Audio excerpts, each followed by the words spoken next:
Don't care about the politics. It doesn't matter, throw my life away. I'm locked into the games we play. If it's always the same, I wouldn't mind. I'm stuck on every single word you say. I'm feeling forced and all like gravity. I should always wonder what it made. If it's always the same, I wouldn't mind. You know that I wasn't right. Whoa. Coming down like gravity. Whoa. Pull me down like gravity.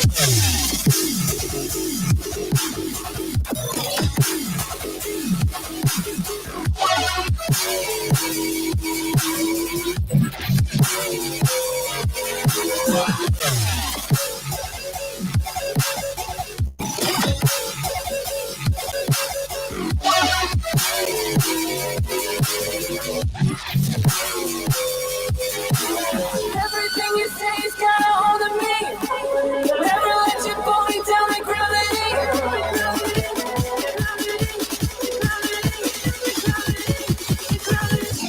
One more time.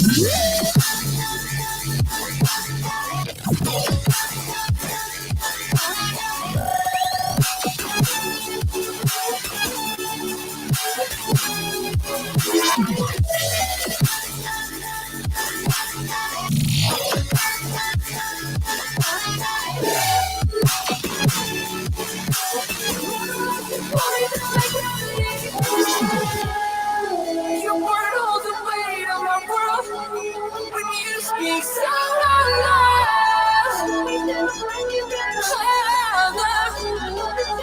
I'm stuck on every single word you say.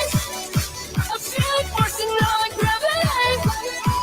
I should always wonder what it made. If it's always the same, I wouldn't mind.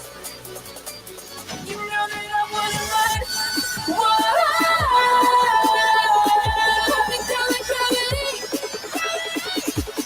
Whoa. Pull me down like gravity.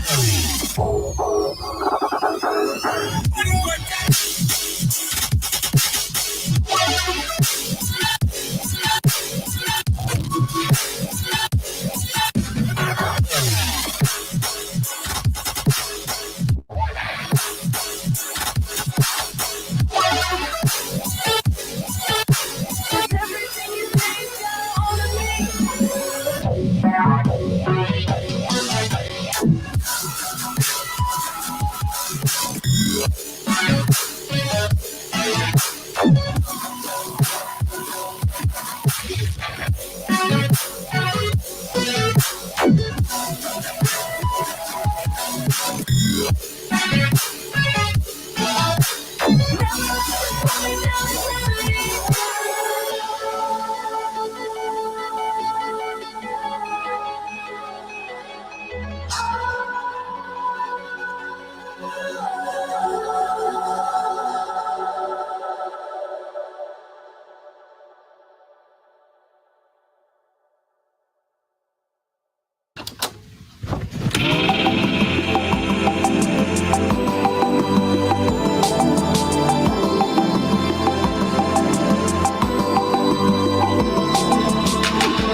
Everything that you do makes me feel alive. All the way that you move, all the way that you move, like you want to mind. Everything that you do makes me feel alive. Feel alive.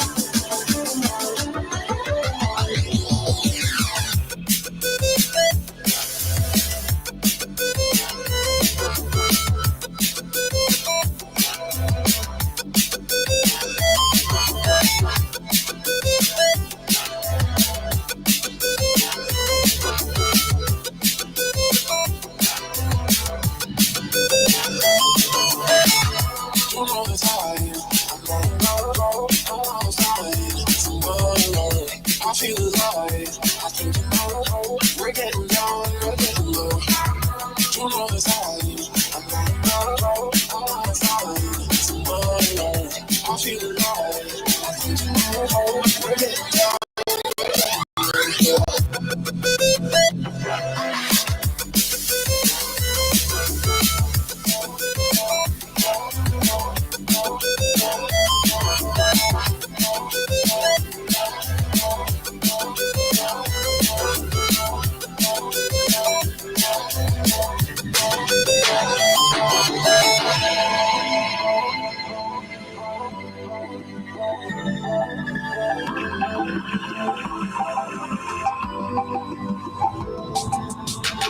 Everything that you're doing, everything that you're doing makes me feel alive.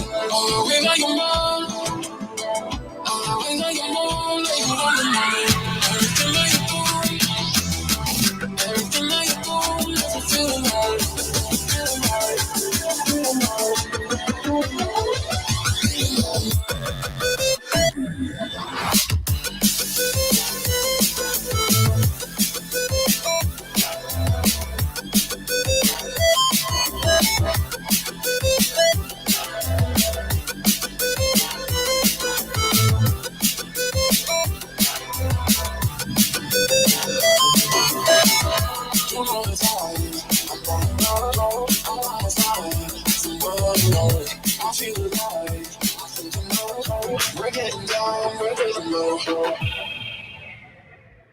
So when Phil's late, everybody has fun.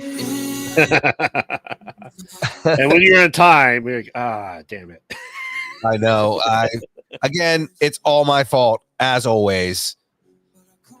But we're here, and we're going to do this. So let's get the show started.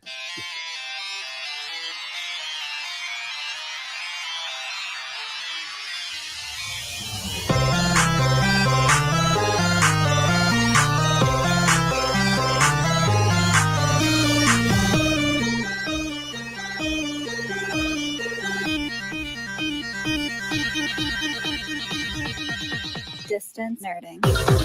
Hey!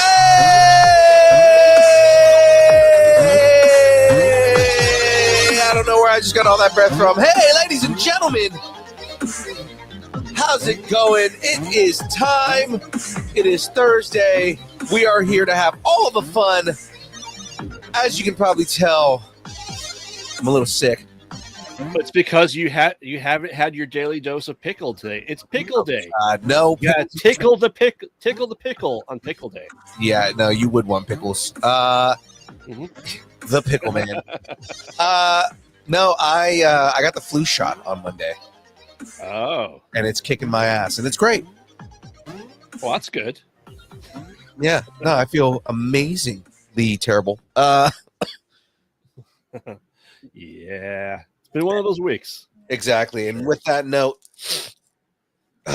cough drop. Oh my goodness. I didn't realize that W makes cough drops now. God, you got right into it before I could even do it. Ladies and gentlemen, this show is brought to you by the good folks over at W. Oh. It would work if I had the volume up. W is a brand of energy drinks created to help focus, concentration, reaction time with no jitters or crash.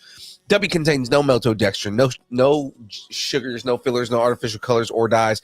Now, you may be wondering to yourself, why? Why W? Why should I drink W over all the things that are out there? Let me tell you why. W contains Neurofactor. Neurofactor helps give your brain focus and clarity, while the 150 milligrams of caffeine and 3 essential B vitamins help you stay alert and energized. Find out more about W at www.w.gg. Use the code NERDING10 and get 10% off your order. So delicious, so good.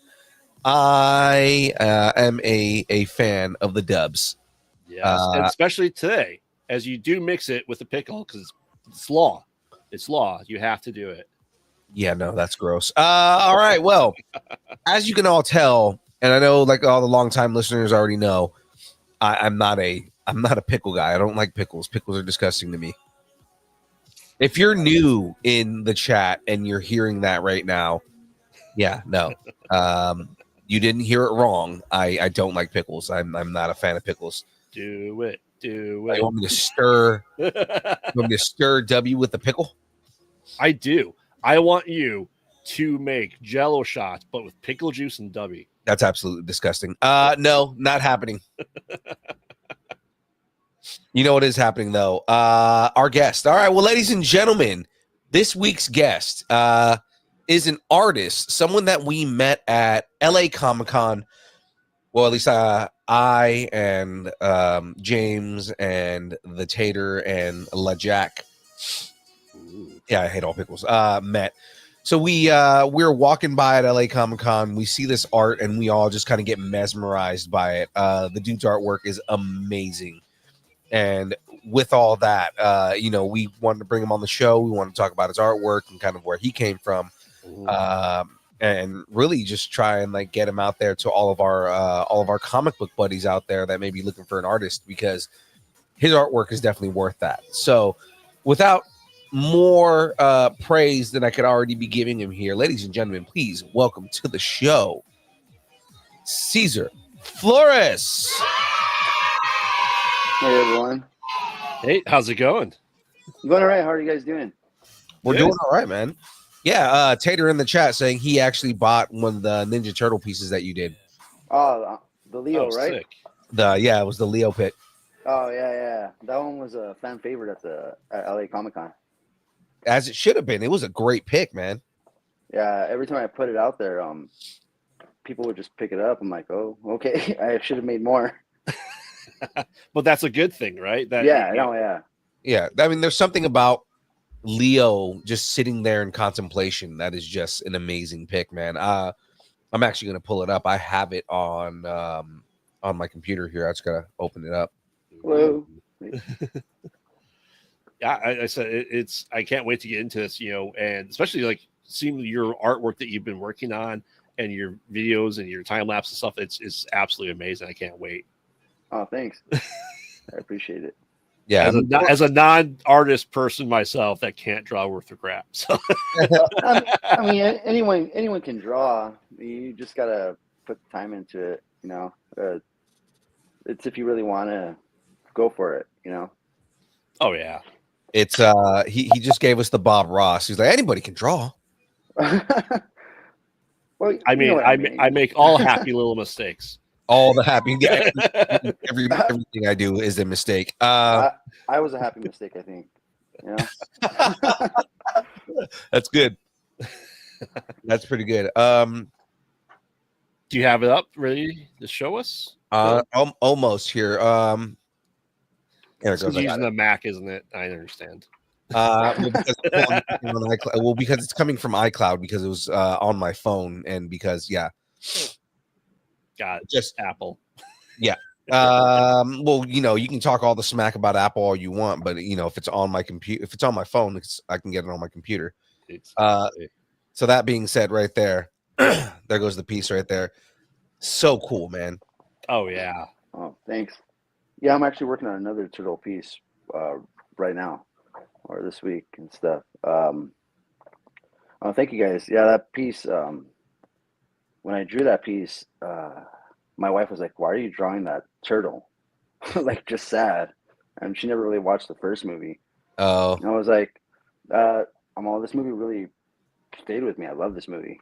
right. And it's also, I think, after I got done doing it, because April drew this picture in the movie. Mm-hmm. Right. So I think what caught people a lot was having a piece of that movie with them. Mm-hmm. If you get what I'm saying, like, she drew this picture, so now I kind of have this picture that she drew type of feeling. I think it connects with people. But the only thing that sucks is like the younger generation doesn't. They just look at it and they're like, "Oh, that's a sad turtle." So what I might do is just like add some beer bottles on the bottom and just make it drunk Leo. The younger generation will be like, "Oh, hey, You'd Yeah. have to make turtle." that. You'd have to make that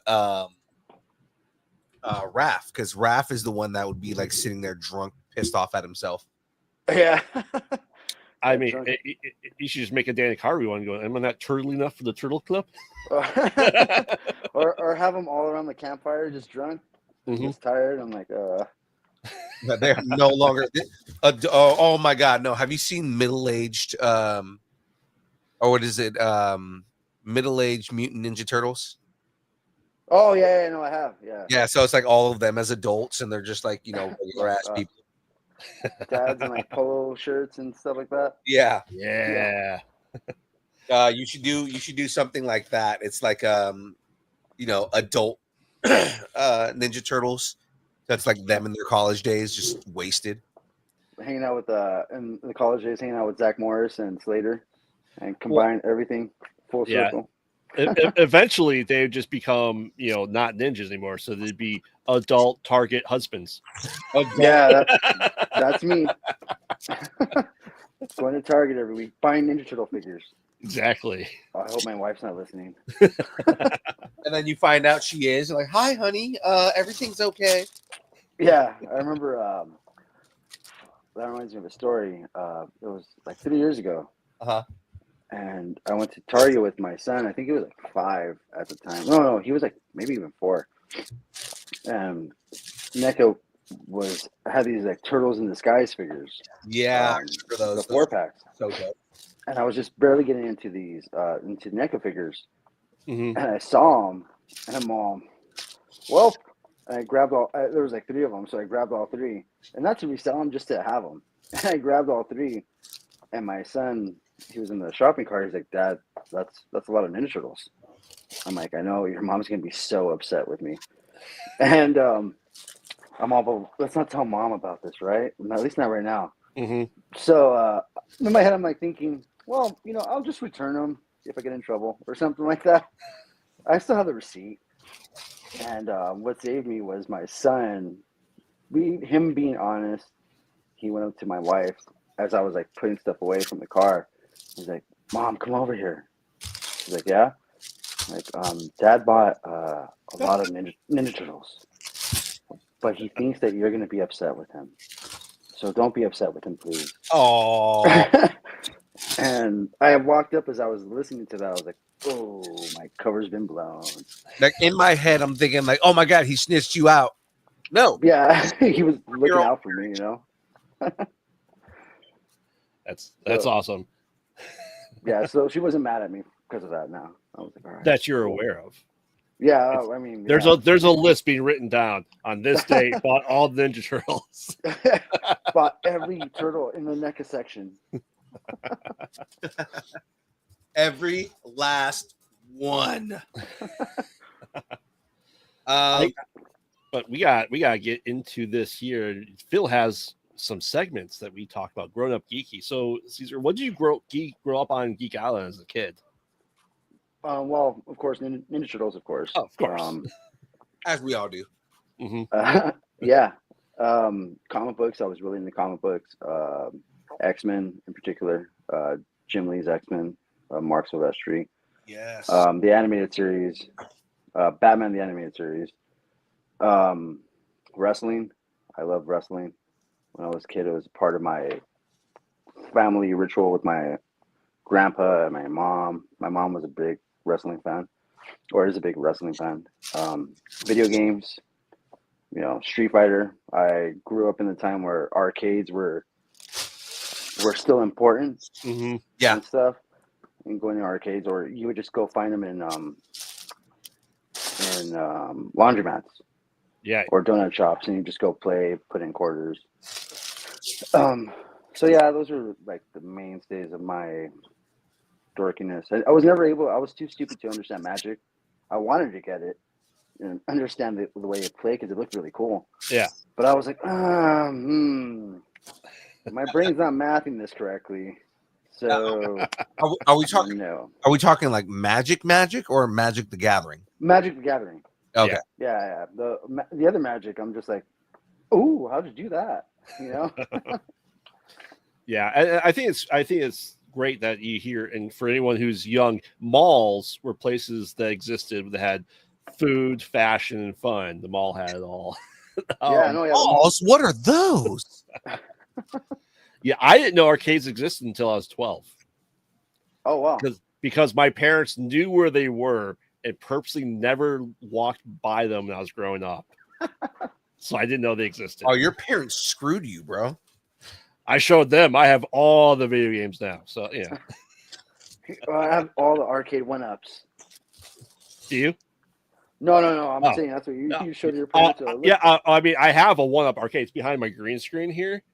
Oh. And it does have a main machine in there too, so it plays all the arcade games. Oh, so you have the arcade ready to go whenever you want. Yeah. Oh yeah. Oh, that's awesome. I need to figure out how to buy one of those and give my son the same story so that way he can tell my wife, "Hey, Mom, Dad bought all the arcades. but don't be mad at them. Mhm. See, what I did was I go, hey, kids, you don't know what arcades are. Come play with me on this Rampage machine.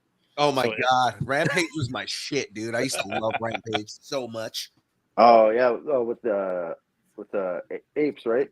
And Yeah. the Godzilla and stuff. Mhm. Oh, I should probably show that to my son. He So loves you had- Godzilla. You had Lizzie the lizard. You had George the ape, And and I'm trying to remember who the wolf was. What was his name? Ralph. Oh. Ralph. That's what it was. See, you just spin it that way, just like I got a PlayStation 5 Pro. Why do I do that? So my kids can have my PlayStation 5. See, just being a good dad and hand the next generation down. See, I was trying to do that, but then my son was like, "I don't want that." I'm like, "Oh, come on, dude. Yeah, you do." Like I have another NECA story at Target. I was went to Target and I was looking for this 4-pack of the comic turtles that just came out. Like I think it was like last year, Mhm. and I was looking around for it and I couldn't find it. And I'm like, you know what? I'm normally not one of the customers that goes and asks, "Hey, do you have this in the back?" But I really wanted these figures because I love the way the art looked. And I asked the associate, I'm like, "Hey, dude, do you have this 4-pack of NECA figures in the back? Mhm. My son really wants them." Because I'm like, I know if I'm asking for myself, he's gonna be like, "Get out of here, jerk! I don't care about you." But I was like, "Yeah, my son really wants them," and he was asking about them, so I figured I'd ask you. If you don't have it, or if you can't go back, then no worries. He's like, he looked at me at first, and he's like, "Oh," and then looked at my son, and my son was kind of like puzzled, and he goes back there, and my son's like, "Dad, I don't want those figures. I don't care about them." I'm like, shut up, don't worry. And my surprise, he comes back with the box. I'm like, and he's like, "Yeah, Dad, I don't care about them." I'm like, "Shut up, stop right now." And I ended up picking them up because of that. So He's just All like, right. oh, your kid doesn't want it? Okay. yeah, to turn around, I'm like, "No." It's like in slow motion. No. If my wife is watching this, she's getting like really upset. She's like, "This dude." Just another thing on the list. Just Mhm. Using child to buy figures. yeah, there you go. Yeah, I remember the day my childhood died is when my parents go, "You're 13, you have to sell all your figures." I had to sell all my Ghostbusters, including the Firehouse, Oh, all my that made that- Turtles, all that my made your voice Batman. crack. Yeah. Damn. Yeah, they're like, "All right, you sold it." And I think I sold my entire lot for like $5. And, Oh, and no. on that day, Graveyard's soul started to die. Yes. Oh And man. that's why he is the graveyard we know today. The beard just immediately grew out, and it's like, all right. So one of the running jokes. Actually, it's not a joke; it's an actual thing. Running things on the show is that Graveyard's beard chose him. Graveyard didn't choose to grow a beard; the beard chose him, and just manifested itself on his face one day. Yeah, I'm just attached to this beard that's on the internet. So Yeah, basically, what happened was the beard said, like the beard saw a sad graveyard and his toys being sold, and the beard was like, "I'm gonna feed on this." It's just like Venom, it's a symbiotic relationship. I do have to feed it bad guys' heads every once in a while, but or whatever falls out after you're eating, it just like sucks it in. So Cesar, if a movie was made about your life, who would play you and why? Well, I actually studied for this one because I watched a couple of the builds. I was like telling my wife, I'm like, she's like, "Oh, so what kind of questions are they going to ask you?" And I brought it up to her, and for the longest time, or for as long as I know, people have been saying, they're like, "Hey, you look like a really scrawny Sylvester Stallone." I was like, "Oh, thanks for that backwards compliment. I appreciate that." I'm like, "No, it's good. He's a good looking guy. You just look like, I'm like, "All right." No, you're just not. The You're just not a man yet. Yeah. There you go. That's what You haven't evolved. So I was like, well, I would go for my friend calls it Cobra era Sylvester Stallone. Where is it because you take your pizza slice and cut it with scissors in half the short way and eat it? Well, my wife sent me this picture earlier today. I don't know if you guys can see this. Let me see.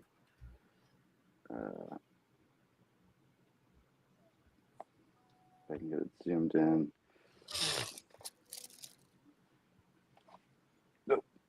There it Yep. is. Oh yeah. Yeah. I was like, oh man.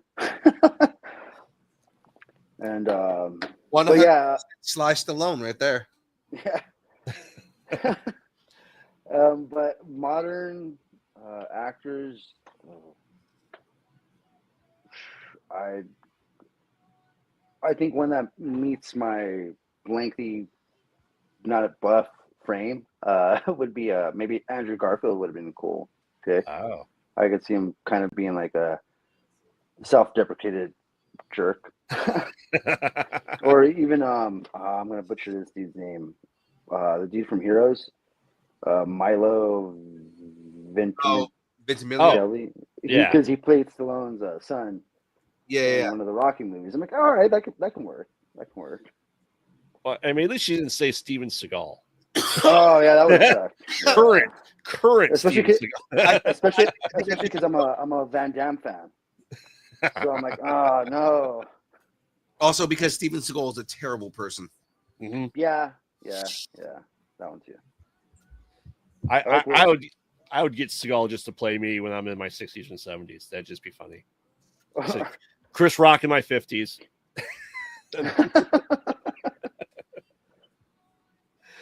Yeah, he has vowed that if a movie is ever made about his life, basically it's just going to be played by multiple different actors of different races, sexes, and everything, all playing different eras of him. Yes, Stallone would be the 12-year-old version of me right now. just to mess with people, just have different people, different ages. Well, I thought you already knew. I was just gonna do it. Dad, why are you selling all my toys? I want to punch you in the face. Exactly. So, like I said, Cesar, we kind of been going over your artwork. I've been watching it, and like I said, the tutorials. So, how did you get into artistry? Well, to give kind of a generic answer, it would be to start off, I guess. Are you guys okay with the long story? I guess. Oh yeah, absolutely. Stories are always good, man. So I would always draw when I was a little kid.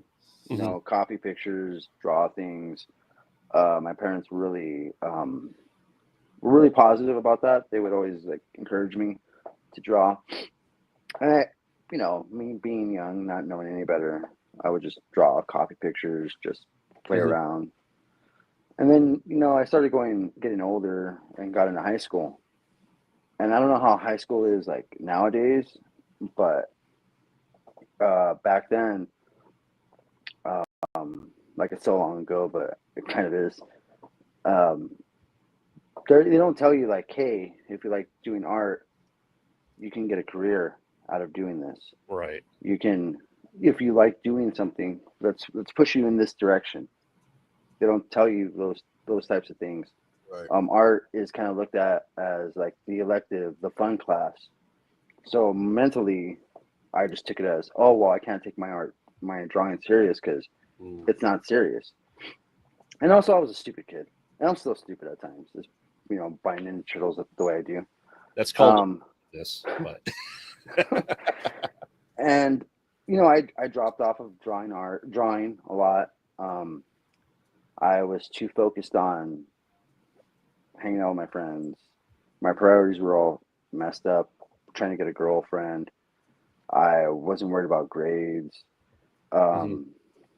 Got out of high school, still the same mentality of I'm just going to go work and do things for a living just to make ends meet. When you're a kid, they always ask you, hey, what do you want to do when you grow up? Which is a good question. But I think it's kind of missing certain things to the question is like, what do you want to do that'll also make you happy when you get older? Right. And of course, that's what you're thinking when you're asking the kid. Well, I want them to pick something happy. But if you're missing those words, kids don't understand that. Right. So, when I got out of school, I was just working aimlessly. I worked at Carl's Jr. for a few years, which was fun. Worked at a smoke shop, that was also pretty fun. And then worked at a restaurant.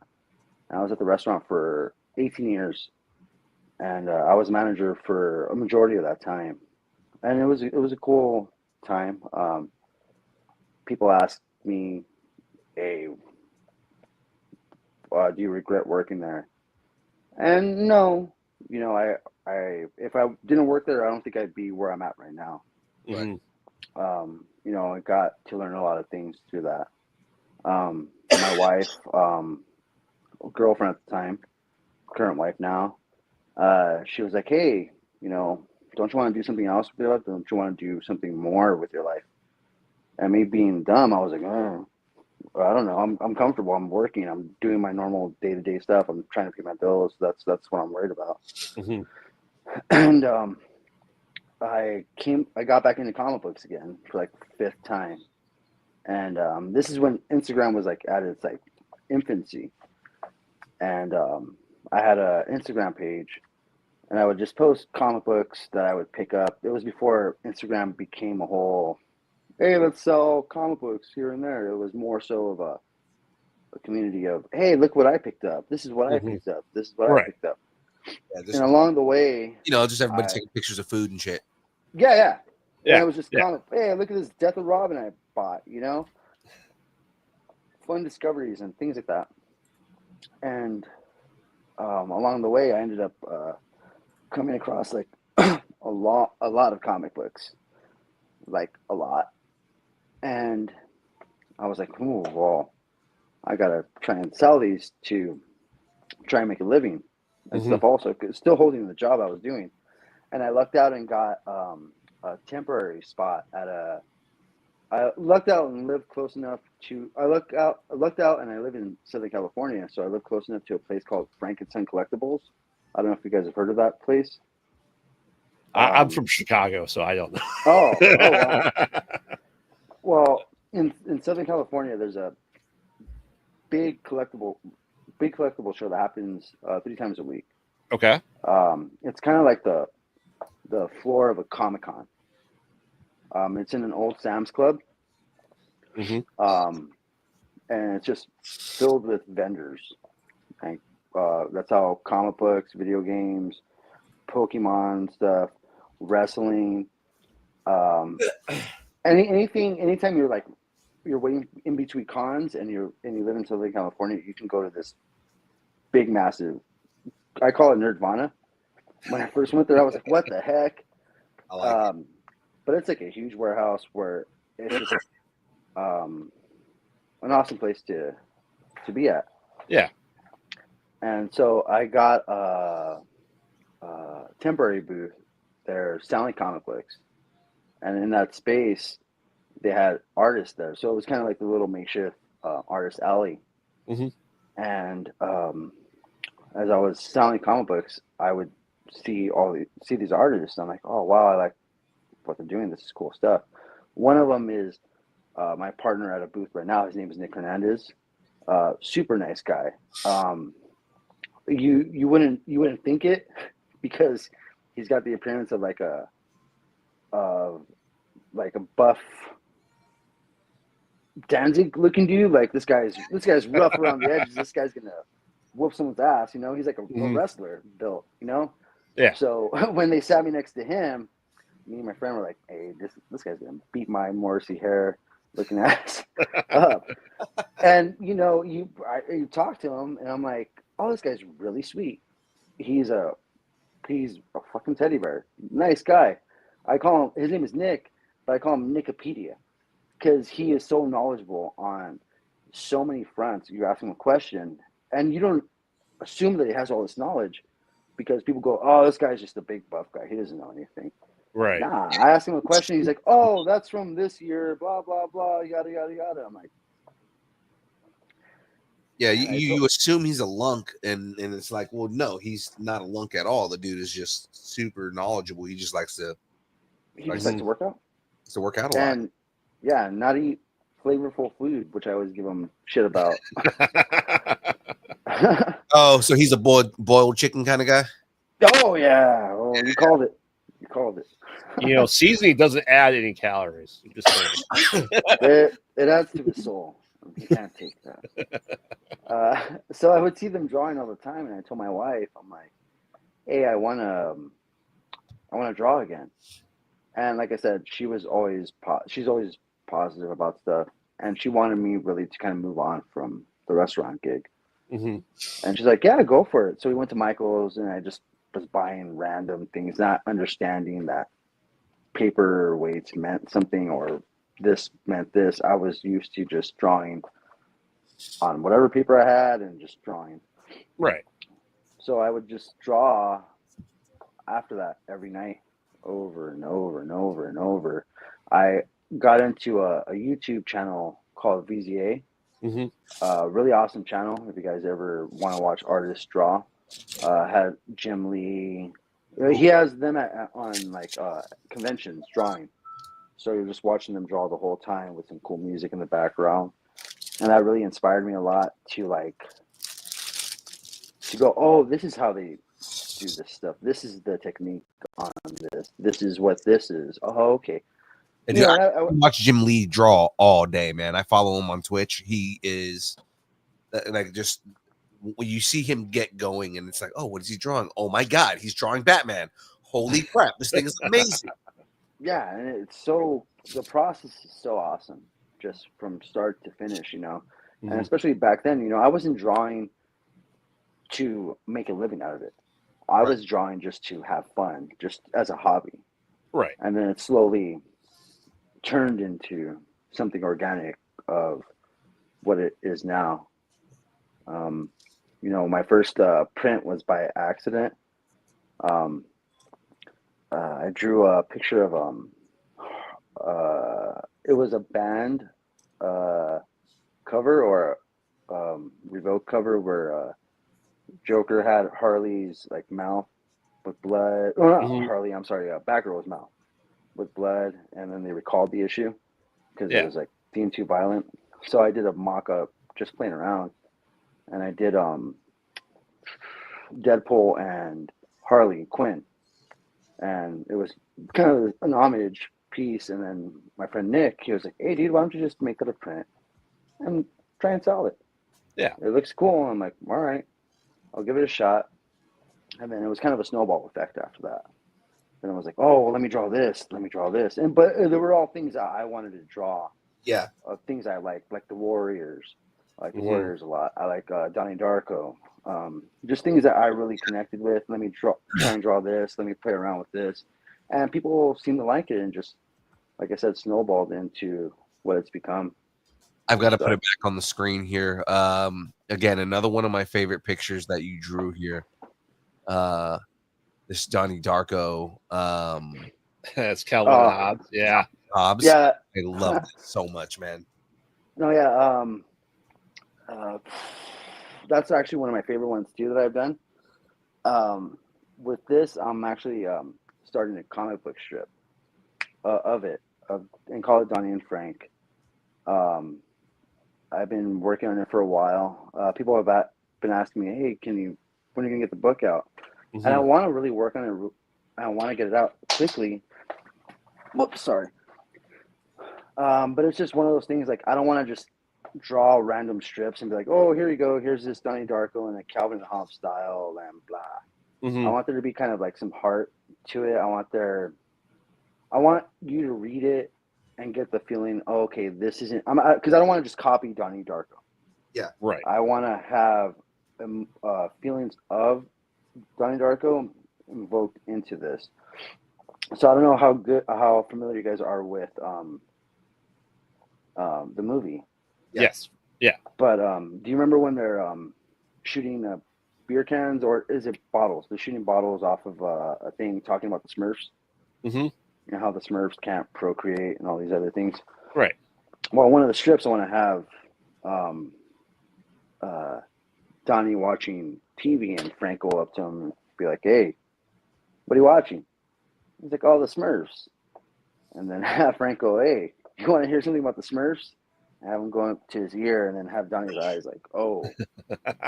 And then if you're well versed in the movie, you're like, "Oh, that's where he got this idea from, or this is where this idea came from, or this is where it stemmed from."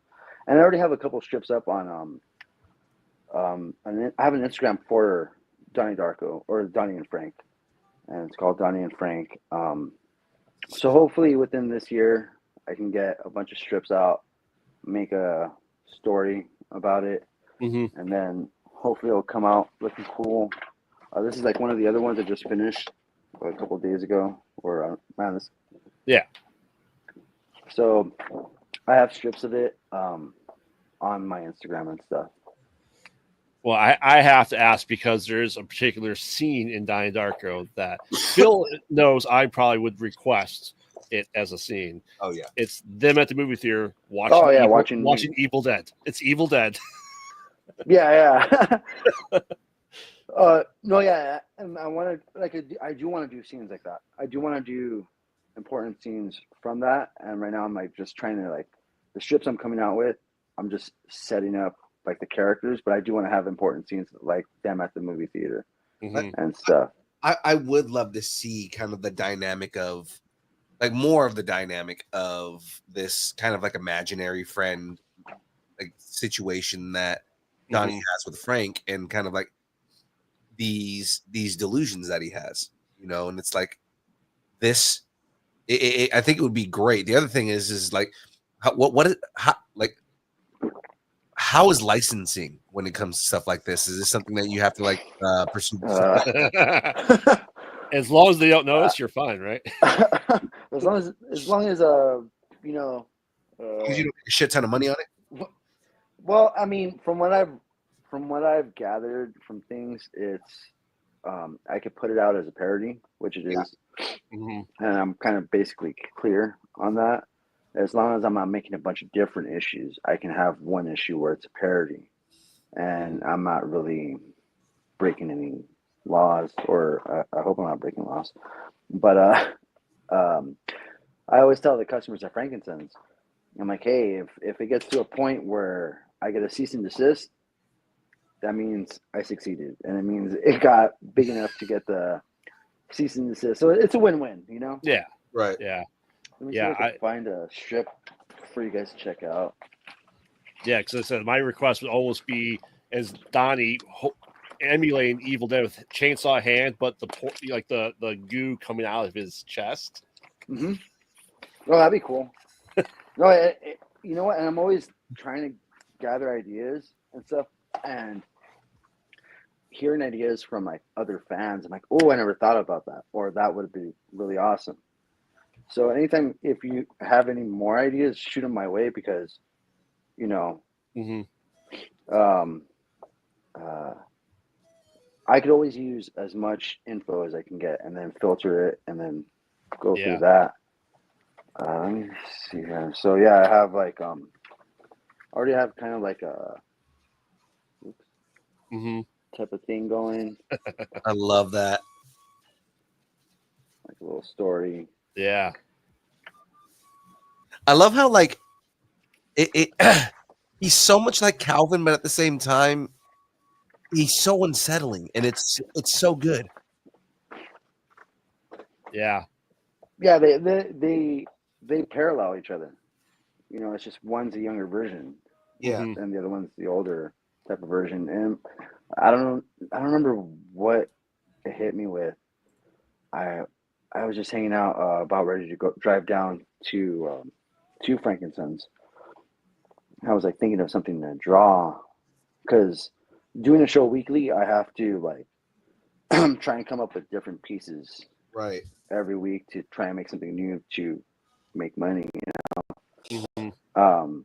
Which is also cool. Like when you're somebody who's like maybe an art collector or something, and you go to a show like that, it's like, dude, this guy has different new pieces of art every week. You've got to check it out. Yeah, I do get people that come in and they're like, oh hey, you have a new Donnie and Frank piece, or hey, this is a cool um, Attack on Titan piece and things Mhm. like that. So it's or a new Ninja Turtles piece, you know. Yeah. Yeah, and James, another host here at this. Have you thought about taking your stories into other medias like animation? I actually thought about trying to play around with that stuff a couple months ago, like using my iPad, figuring Mhm. out Animation Studio and stuff. But that's a whole like huge mountain to even try and climb. Where I'm like, oh, I don't know if I have enough time to even try and play around with that Right. Right. idea. But yeah, animation would be awesome. But then I also wouldn't want to do something like that because I know since I am using Bill Watterson's type of style, and he was kind of like anti doing that with Calvin and Hobbes. Yeah. I don't know if I, Calvin and Hobbes cartoon to this day. yeah, like I think everyone would love it. I Yeah. think everyone would be like, oh, this is awesome. But maybe if I did it on my own without companies, like, Mhm. maybe it'd be different. I don't know. Or how personal feelings, Right. I wonder because people take comic books and do animated comic books. I don't know if I've ever seen like an animated comic strip, like No, Motion comic? a motion comic strip. Yeah, instead of like a motion comic, but it's a comic strip. I don't know if I've ever seen that. That'd be interesting to take your Donnie and Frank and almost like I said, it's not full animation, but I don't know how it's to just really describe it. moving parts. Yeah, That'd be cool. yeah, that's pretty cool. Yeah, Ideas. so for me, like I said, I talk about Venom a lot. For me, I was drawing as a kid, and something that I was always really proud of is I took a page from a Spider-Man and Venom. It might have even been in Maximum Carnage, the series, and there was a full page Favorite run. of torn up Spider-Man suit and Venom, and so it's a half a page of Venom, but I drew it to about I don't know like as big as a sheet of paper I could find, and just drew that as a bigger scale. And then when I took art classes in middle school, we learned how to do like an animation cell. Right. So I took the Venom I drew and made it into an animation cell. You guys got to do that in middle school? Yeah. That's a thing in Chicago, man. Wow, you didn't even get to do anything like that in high school. I was saying, I didn't do anything like If you want me asking, how old are you? 40. Okay, so we're around the same age, man. Your school was way more developed than mine because mine were just like, here's paper, just draw something, get out of my class. I'm like, okay. Yeah, we did different medias because that's like I said, I'm 40. So in middle school, I'm 13, 14, and we learned how to draw on the PC. We did paper mache, we did animation cell, stuff like On the that. PC. Wow, we were playing. We were trying to find Carmen San Diego. We were trying to figure out how to, where she was in the Oregon Trail, how to get, Oh, I remember Oregon Trail too. Yeah, that's all. That's what we were doing with the PC, trying to figure out what a mouse and going, oh, what's a mouse? Oh, it's this. Man, you guys are way more advanced over there. But I didn't take any art classes that were artistically like that in high school. I took all my art classes as drama and theater. So that counted. Well, I mean, I bet if you ended up taking, well, from what I hear from your middle school classes, if you took art classes in high school, it would have been Art Kubert teaching you guys how to draw. Adam Kubert, I'm sorry. Yeah, I just thought it was interesting to see like how to do like the pixel art, like I said, back 27 years ago now. So I guess maybe they spend a lot of money on computers. Like we have to use these things. No one else uses them. Someone's got to use them. Exactly. So, I mean, what has been kind of the hardest part for you in this creative process? You talk about different papers and thicknesses and different media. Has that been a challenge to learn over the years? The biggest thing would be mentally. Mm-hmm. thinking, hey, did you make the right choice doing this? Are you sure this is the correct path? Every time I do a piece now, I'm like, it's not just drawing for fun anymore. Mhm. Especially because I don't have a job that is consistently giving me money every month to draw something. Hopefully that happens. Hopefully someone sees something and goes, hey, you know what? Let's hire this guy and get him a sequential work or something. Mhm. But yeah, most of it is mental block. Um, there are things with like paper and things like that you can work at, but I think I'm my biggest enemy. As we all are. We're always going to be Yeah. our Oh yeah, biggest critic, our own biggest critic. Well, my wife's my biggest critic. But Go on the list. Another one. Cesar, you didn't sell anything this month. All right. So It's like, check. No, yeah, but it's just getting over those hurdles. Trying to figure out like what I can do better this week, or what right. I should have done better with this art, or and I think a lot of artists do feel that way, but they don't talk about it as much. At least when I speak with them, they don't talk to me about that type of stuff. Mm. So yeah, that's been my biggest hurdle. But art wise, it's always going to be something that I should have learned a long time ago, is learning the fundamentals of art. Mhm. When you're drawing, when you're first starting off, you're just, oh, let me copy this picture. Let me do this drawing this way because Jim Lee does it this way, or let me draw this way. And you're not concentrating on why this looks this way. Mhm. You're too focused on the end result without worrying about, hey, why can't I make this arm look right? Well, it's because you're drawing it like a triangle instead of drawing it like a cylinder first, or things like that. Yeah. So I always gotta. How come go I back. can't draw feet? Oh, I'm sorry. Shout out to Bob Liefeld. He goes in Frankenstein's every now and then. Awesome. I love that guy to death, man. No, he's a super nice guy. He hasn't stopped in our booth to say hi or anything, but I always try and like hit him up like on Facebook. I'm like, hey Rob, you should stop by my booth at Frankenstein's. He just ignores it. I'm like, whatever, dude. It just put a sign that says artists will draw feet, and that'll get his attention. For fun.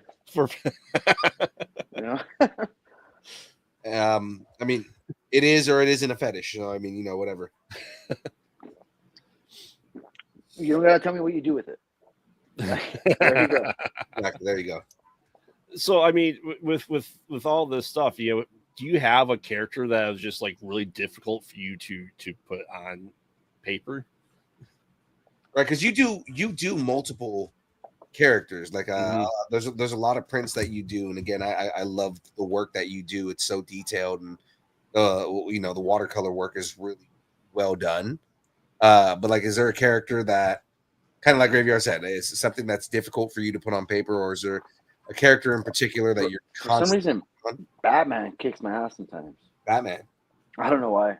I know I can simplify it and just put a lot of shadows and just stylize it up and then just be like, but I don't want to just do that. So for some reason, he kind of like is a pain in my ass sometimes. If someone wants me to draw Batman, because I'm like, do I make his cape look like this and then just have only one arm showing? And I'm overthinking my problem is I'm overthinking the process too much instead of just doing it and just going, okay, here we go. Let's play around with this. So I'm just overthinking things. Spider-Man, sometimes if I'm like, oh, let me try and draw a cool pose, and I'm like, oh, this looks like what is this? No human's supposed to go in that pose. Yeah, and I'm like, oh, it's Spider-Man. It's like Spider-Man's not even supposed to pose like that, To make another Liefeld joke, it's basically like, oh yeah, so you're drawing Captain America chest is basically what you're doing there. Yeah. It's sometimes it's like the most simplest characters give me the most problems. Yeah. And maybe it's because I can hide certain faults, which a lot of comic book artists have admitted to doing. You can hide a lot of faults in your work by adding details to certain things, so that way your eye goes here and goes Right. here and doesn't go to that fucked up foot or your shoulder. Right. Whoops, sorry, I cussed. I'm sorry. That's all good. This is a show. You can say what the So- fuck you want. You're fine. Okay, Yep. I wish I would have heard that earlier. We, But we yeah, are it's about free expression around here, man. Yeah. yeah. So it's like the simpler things are, sometimes the harder Mhm. it is, Yeah. because you have to make sure you nail those eyeballs correctly, and you can't just Right. finagle something else later on, and then I don't know. Yeah. I found when I was drawing from comic books, one I always wanted to do was Spawn with his just expansive cape and Yeah. chains. And I realized like that is too daunting for me to do. And it seems like it is, because it is. It's a lot of work to try and do something like that, but like I said, it's one of those things where you're overthinking it, and Mhm. maybe if you just break it down into like a bunch of different triangles, and then break those triangles down. Hey, let me. And I say this, I don't do any of this shit. I'm just like scribbling. I'm like, ah, and then I'm like, oh, how did I fuck this up? Because we all know none of us are McFarlane, or for that the fact of that matter, none of us are Greg Capullo and his fucking crazy ass shit. So it's like, Yeah, Greg Capullo's art is so awesome. dude, I love Greg Capullo, man. They're just the work that he does is fucking amazing. Yeah, I mean, I would love to see you draw a Spawn with some cool ass fucking Yeah. capage going on. Yeah. Make some holes in it. Oh yeah, for sure. You know, my oldest, she really loves to draw. She's 13, and she just is into all arts and crafts. I go, do it. Like, I want to encourage her to do it. Like I said, if I was growing up, my parents like, what are you doing inside? Go outside and mow the lawn. So the creativeness was stomped out of me for a number of years growing Well, up. especially after they told you to sell your toys. Yeah. You're all, So- I'm not gonna do this. Ugh. Yeah. So with all the work, I mean, you've done a lot of different franchises like that. Is there anything that you'd want to dive into as a drawing, as a painting, as a print that you haven't done yet? No, not necessarily. Right now, the cool thing about what I'm doing right now is I'm able to pick and choose what I want to draw. Mm-hmm. So I don't have someone telling me, "Hey, you better draw this," or "You need to draw this before this for this deadline," or anything like that. Which I kind of hope I get that soon, because I want that pressure to be like, "Okay, hey, you have to do this." Right. But I haven't come across anything where I'm like, "Oh, I really wanted to draw it," because if I want to, I'll do it. Right. So not at the moment. I was just wondering, like, when something big is coming out, because people on our show know, the chat knows, and I work with an artist that's been part of in our chat too, and I'm starting to want to do horror parody merch. So just like KB Toys, but it's Killed by Toys, just a toy aisle with all the killer toys that have existed in horror movies and stuff like that.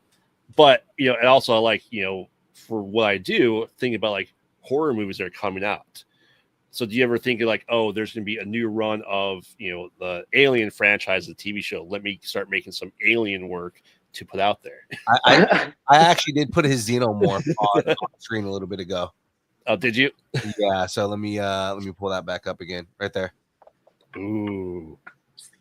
So I just wondering if you kind of look ahead of what's coming out and what might be popular and get some prints going. Oh yeah. I always try and like, if I can. I mean, that's one of the cool things about having this job that I'm doing is I get the luxury of like having an excuse to watch these things, watch anime, and be like, "Oh, what are you doing? Watching anime? Why are you watching it?" It's for my job. I want to understand these characters, because but the thing is, like, if I don't understand this character, I'm just drawing. To me, I'm just drawing something. Right. But if I understand this character, and especially if it has some sort of cool music with them, Mm-hmm. like in a soundtrack or something like that, I'll play that soundtrack over or that music over and over in my head constantly while I'm drawing the piece. But yeah, I'm always looking at to see, okay, this is what is coming out. The thing with Alien or Xenomorphs is I draw at least 3 Xenomorph pieces every other couple months, just because every time I put them up, it like sells. Yeah. I don't post them all on my Instagram because I draw that many Xenomorphs, and I don't want people to be like, man, this guy just draws Xenomorphs and Venom and Carnage, because it's about a certain part of it is about making money. Mm-hmm. So when I have to I understand. Okay, what am I gonna make what am I gonna do that's gonna make money while people seem to like my Xenomorph stuff? So let me draw another Xenomorph. Let me draw another alien piece, which is cool. I love drawing them. But yeah, I draw a Xenomorph every month and a Venom and Carnage every month at least, you know. But the front characters draw. I like drawing them. When drawing Xenomorphs, you ever inspired by HR Guy? You go, oh, that's too much like a penis. Some parts. But It's very phallic-like. I mean, look at the top of their heads. Oh, the Xenomorph head is a penis and the egg is a vagina. Let's flat out. It's HR Geiger's design. You know what? You're also, right. we just lost all of our viewers in the Vatican. It's fine. Oh, no. They were watching because of me anyway. It's all right. Yeah, that's good. I mean, obviously, if you have people coming back, then you're drawing to your audience, and with you doing it yourself too, you have the creative work to, like you said, watch anime and prep and do other stuff that you're really interested in. Yeah, and it's fun to be able to like I said before. At this time, I'm able to draw what I feel is going to work. At a certain point, like I'll draw wrestlers also. Like what era wrestlers? I've done Undertaker, Mankind, Hulk versus Andre. There's their face off. Ric Flair. Hold on. I got this. Oh shit! I tripped. That's what he does. It's what he does. He runs to the other side of the room, trips. I got this. And then comes back. Woo! Just so I can do that. Oh yeah! Well, that's another one I need to do. What? Yeah. But I grew up in the new era. What? With I'm sorry, Stone Cold. What? But yeah, I grew up in the new era and stuff, so that's like what? That's where a lot of my stuff came from. Like I said, I'll listen to a lot of music when I draw. So when I was doing this Andre versus Hogan piece, I was just playing that Real American theme the whole time. Yeah. And for some reason, it was either Apple Music or YouTube, thought I loved that song, and just got put on my playlist for the next 6 months. And I'm just like playing songs, and here's like the bam bam bam bam. Yeah. Like, oh man, here it is gonna next. Yeah, but new generation, the Attitude Era, things like that. Yeah, it sounds like you should almost do, I don't know if it's been done, but a Cactus Jack, Mankind, and Mick Foley Spider-Man 3-way point. Oh my god! Oh wow! Yes. That's fucking brilliant. Wow, you blew my mind with that one. We need that. That is a necessity at this point. Wow, I hope I no one need else. that in my life. The many faces of Mick Foley. I hope no. But as Spider-Man, that's so good. I hope no other artist is seeing this right now, so that way they're not like, "Hey, I did it first." I'm like, "No." Okay, hold on. I'll do it. I'll do it anyways. There you go. I've got to look it up. So Mick Foley.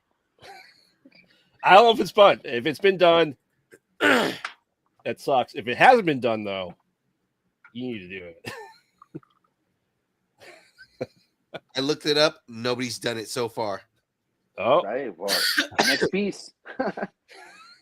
And the best thing is, like, dude, that that'll make you famous, That'd be cool. especially if you give it to Mick Foley and Mick Foley uses it. mhm. Because Mick Foley would be like, "Oh my God, you drew this for me?" Yeah. Well, yes, of course. I've drawn pieces for like when I first started out. I Frankenstein's they would have events and signings. So Yeah. Rob Van Dam's gone there, Bret Hart has gone there, and I drew a picture for Bret Hart, and then he's like, "Oh, that's cool." I'm like, "Oh," he's like, "Oh, I like it a lot." He's a really really sweet guy. He was my favorite wrestler growing up, so I was like really happy to like give it to him. Mhm. Roddy Piper also was there, and I gave him Yeah. a piece too. Yes. Yeah.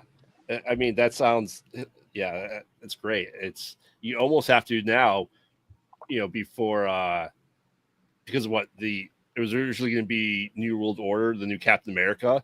You should do NWO, but as characters from Captain America. Do you like the bad guys? Yeah. Yeah. So not Wolfpack. Like you'd have to have them like with the NWO. So like Captain America, but with Yeah. an NWO spray painted on the front of his armor. Like where he was the Hydra agent and everyone got pissed off at him. Mm-hmm. Yeah. Well, where you guys? So you're in Chicago, Yes. and Sacramento. oh, okay. I was gonna say, I'm like, next time you guys are in, I don't know how many times you come down to Southern California. We come to LA But- Comic-Con every year, so I mean, like, there's at minimum there's that. Well, I was gonna say next time you guys, I mean, if you guys come more than that, because LA Comic Con's on the weekend, Mhm. you guys should come to Frankenstein's on the weekend Mm. or during the week because they're open one day during the week, and I think you guys would be like, oh wow, this is pretty cool. I don't think my wife, if I tell her what it is, she'd be like, no. Well, Google it real quick, or TikTok it real quick, so you guys can check out like what I'm talking about. Because everyone thinks I'm just like, when I say like it's a cool fucking experience, they're like, eh, and then they look at it, they're like, oh, this is kind of cool. I think what Graves saying is that his wife would be pissed off that he went all the way to Southern California to go to a comic book shop And She'd be come cool back with it. with too much stuff. Oh yeah, you'd probably come back with a lot of stuff. Yeah. She goes, your office is spilling out into the home. We can see your office in their home. I'm like, oh, well, My home is part of the office. it is. That's great. Yeah, it's typically that. but yeah, if you ever, like I said, I'm working with Eric Rees on some horror parody. If you're ever up for it, I'd like to pick your brain on some horror parody stuff. Just because Oh yeah, I do horror podcasts and shows and stuff like that. I'm trying to build that brand of like parody merch as well. yeah. I'm always down. Yeah. I also have some horror stuff. Horror is, I would say it's so popular, and I don't think people understand how popular it is. Right. I think it's pretty much almost up there with like anime, how much people love horror. And it is. You Yeah. Because I see it every week. There are people that will come by the booth and want to buy anime stuff, but there's more horror art fans out there than people will think. Just like that movie Terrifier. It came from a small unknown, from my understanding, a small unknown indie film, and just blew up into this like crazy theatrical movie. Which It's I haven't the person to talk to about that. I have very strong opinions about Terrifier 3. So I you know what? I'm not gonna lie. I'm gonna be completely honest. I tried to watch the first one, and I didn't finish it. It was because I'm like, what's the? I'm a bitch when it comes to like movies. So I'm like, I want there to be some sort of like reasoning behind this villain, and I wasn't getting any reasoning. And I'm like, all right, well, I'll come back to you Yeah. later. And I never got back to it. Yeah, But I don't want to say too many bad things on air before I go meet them all next weekend. So, okay, well, they're all going to be here at Days of the Dead in Chicago next weekend. So oh, that's cool.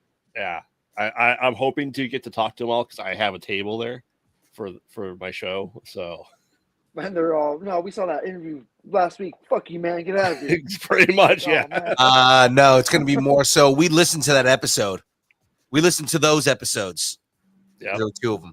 We listened to those episodes, and we're not too happy with the way that you scathingly ripped apart the last two movies.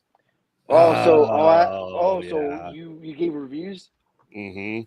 Oh, I do a couple of shows outside of here where I interview people like this format, but people in the horror world, production design and stuff like that. And I also do a movie review podcast that we've done 124 episodes of different movie reviews, but we do like 3 or 4 movies a week. And we had a actual movie critic come on our show a couple months ago. He's like, I want to do the Terrifier one with you guys. We review it. I go, all right. So we did that. So I talked it with my co-host and had another bonus episode with him. And it's just interesting to see the difference of what I thought versus like a paid movie critic thinks of it too. it was just drastically. And like I'm going through my highlights, low points. He goes, I didn't even think of that. Didn't catch that. I may have to review my scores here. What were your honest thoughts about the first one? Because, like I said, I haven't watched. I haven't finished the first one. But what were your thoughts? Because that's all I know about Terrifiers. Yeah, the first half of the first one. What were your thoughts on yeah, that one? first one, fantastic. Indie horror slasher from the 80s. It looked like body horror from the 80s, so it was perfect. Second one got magical, got heaven and hell. Third one, even more into that, and they have more CGI, and it was less practical than the other one. So I feel like having too much of a budget is kind of hurting decreased the quality. Yeah. Okay. Because when you're used to everything being practical effects, and that's why it was so good. Yeah, that's what made people. That's what drew Right. people to the movie in the first place was the use of practical effects. Mm-hmm. Yeah. And I have strong opinions and thoughts of where the fourth one and maybe final one's going to go. And if it's really the case, I'm not going to be happy with it. I think it's going to be a CGI battle fest between heaven and hell, and I don't want that. And then the sixth one's going to be Terrifier versus Godzilla versus Kong. I mean, we're almost at Terrifier in space. Let's face it. Oh yeah. Well, Jason went there. That's what I'm saying. Yep. We all know franchises go to hell when they go to space. Mm-hmm. So, and not hell as in the character went to hell, as in these movies fucking suck now. Yeah. So we'll see. We'll see. I have hopes. I'll watch it. I'll support indie horror because I also do indie horror movies. So. Absolutely. Well, we're gonna start getting into some wrap-up questions here, man. Yeah. And you are more than welcome to stay on for the second part of the show. We're gonna do some nerd brackets, and the chat gets to vote on who is the best and worst on everything. I believe we're doing fantasy movies today. Oh yeah, I'll check it out for a bit. Yeah. Cool. Yeah, if you're interested there. So I'm gonna ask you the hardest question that you have ever been asked in your life. Especially you're not my wife. I don't know. I was gonna say, especially considering that you're Latino. Mm-hmm. It is the hardest question that you're ever going to be asked. You ready for this? Is it a blood in, blood out question? Who is your favorite version of? No, I'm kidding. Is Miklo the best character in the movie? No, I'm kidding. What is your? Was Paco wrong? Was Paco wrong? What is your favorite kind of taco?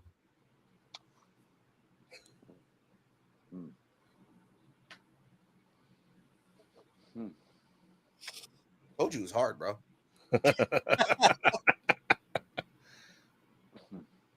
But it is, but it isn't. But I think everyone's kind of go-to is the carne asada taco. Yeah. It's classic.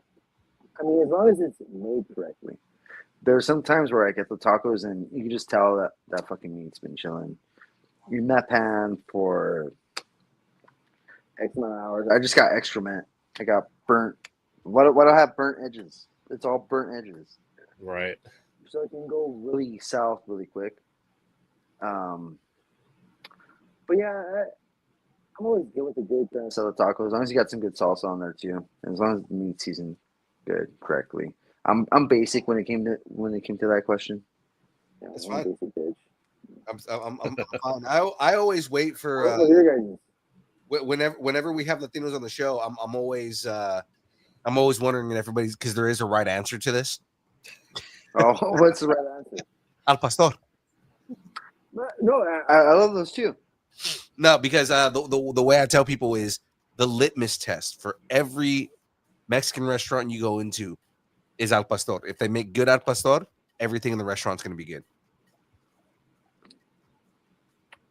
No, I think we have to be carne asada because it's such an easy dish to fuck up, and if you can't get carne asada right, okay, we got problems here. So if your carne asada tastes like shit, but don't get me wrong, if your al pastor is on point, then yeah, the restaurant's most likely going to be really good. Yeah, because like I've been to restaurants that have shitty carne asada, but everything else would be good. Oh, really? Yeah. Normally it's like the other way around for me. I'm like, man, this carne asada is trash. The rest of the food's trash too. Okay. Yeah. I mean, like the most grievous thing you can do as a restaurant is just fucking just grilled flank steak with no seasoning on it whatsoever. Yeah. Right? Like it's not even out of cheddar, man. What the hell's wrong with you people? Yeah, well, it's not even. I don't even taste any delight.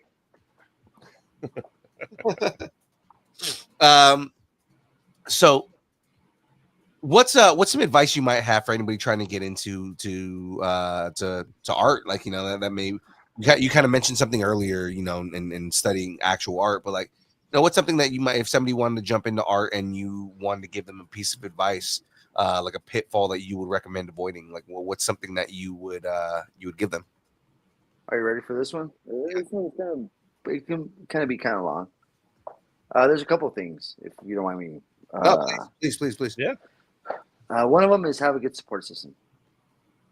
So, and this one isn't just for art; it's in general in life. Have a good support system. Yeah. Have people that care about you, that support you, that will be honest with you if your art is good or bad, but that honestly support you. Because this art journey, it's not easy. It's fun at times, really fun at times, but you have a lot of lows, and you have to be able to have the people that are able to pick you up. Yeah. Like, you know, mentally, and help you out when you're low. Because you're by yourself a lot of the times, just drawing in your own head, so fucked up. You're like, did I do this right? Did I do this right? Luckily for me, I really lucked out. I have a lot of really good friends. Friends from high school that I grew up with, really supportive of me. My friend Nick at Frankenson's, super supportive guy. If you guys get a chance, I'm going to give him a shout out right now. His name's Nick Hernandez.art on Instagram. Awesome guy. He does a lot of horror, so you might want to check out his stuff. Yes. But super supportive guy. Really, really awesome. You know, I've been lucky enough to have gone through this and met these people.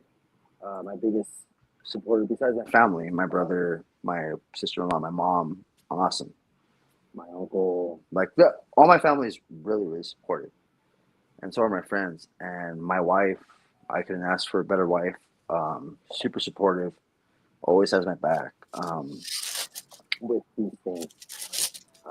So said, just in general, try and it's easier said than done. But try and surround yourself with positive people that care about you. Don't surround yourself with anything else besides that. Another thing I would suggest is be okay with getting critiqued. Be okay with criticism, because it's going to happen a lot. Me having a booth at Frankenstein's, I have a corner booth. So the only thing that separates me from where I sit, I'm right next to my, I guess you could say, gate or whatever, barricade or whatever. And right across, we have paintings hanging up. So we get to hear all these unsolicited critiques about our work all the time. And, this doesn't look like this, or why did he draw this person like this, or why is he watercoloring like this? You hear all these things, and that's kind of a good thing and a bad thing, because it gets me okay with going, not everyone's gonna like my art, and that's fine, but it does mean I have to get better at certain things. Learn the fundamentals early, as early as you can in your art journey, because you're going to have to learn them sooner or later. They're going to come knocking as you're drawing something, and you're like, oh, how do I draw this? While you're trying to learn a different medium. There's been many times where I'm trying to learn watercolor on a certain level on something. I'm like, oh, how do I draw this lake like this? I should have learned that a while ago. You know, so don't, as young artists, don't be. I know it's boring, but make an effort to at least once a day spend an hour or two on anatomy, or not just anatomy, but what you want to get good at. Yeah. So that way, in 10 years, it's just like speaking. Muscle memory. Yeah. Yeah. You know, that's about pretty cool. Develop, as my friend Nick says, develop a chin. You're gonna get hit a bunch, and that's okay. That's the advice of the century right there. Develop a chin. Yeah. Oh yeah, that's I can attest to that with the indie horror stuff that we make. It's some people love it, some people absolutely hate it. And just like with anything, you know. Yeah. Awesome. He likes it. All right. So what's next for you, man? Do you got any shows coming up? Any events or anything that you have going on? You want to shout out? I'm gonna try and do more shows this coming year. I'm just such an unorganized bitch when it comes to things like that. Like you gotta do shows like at least 6 months in advance, or at least a year in advance, or get your money in there, get your booth set up. Luckily, this past year, I lucked out and was able to get into shows late.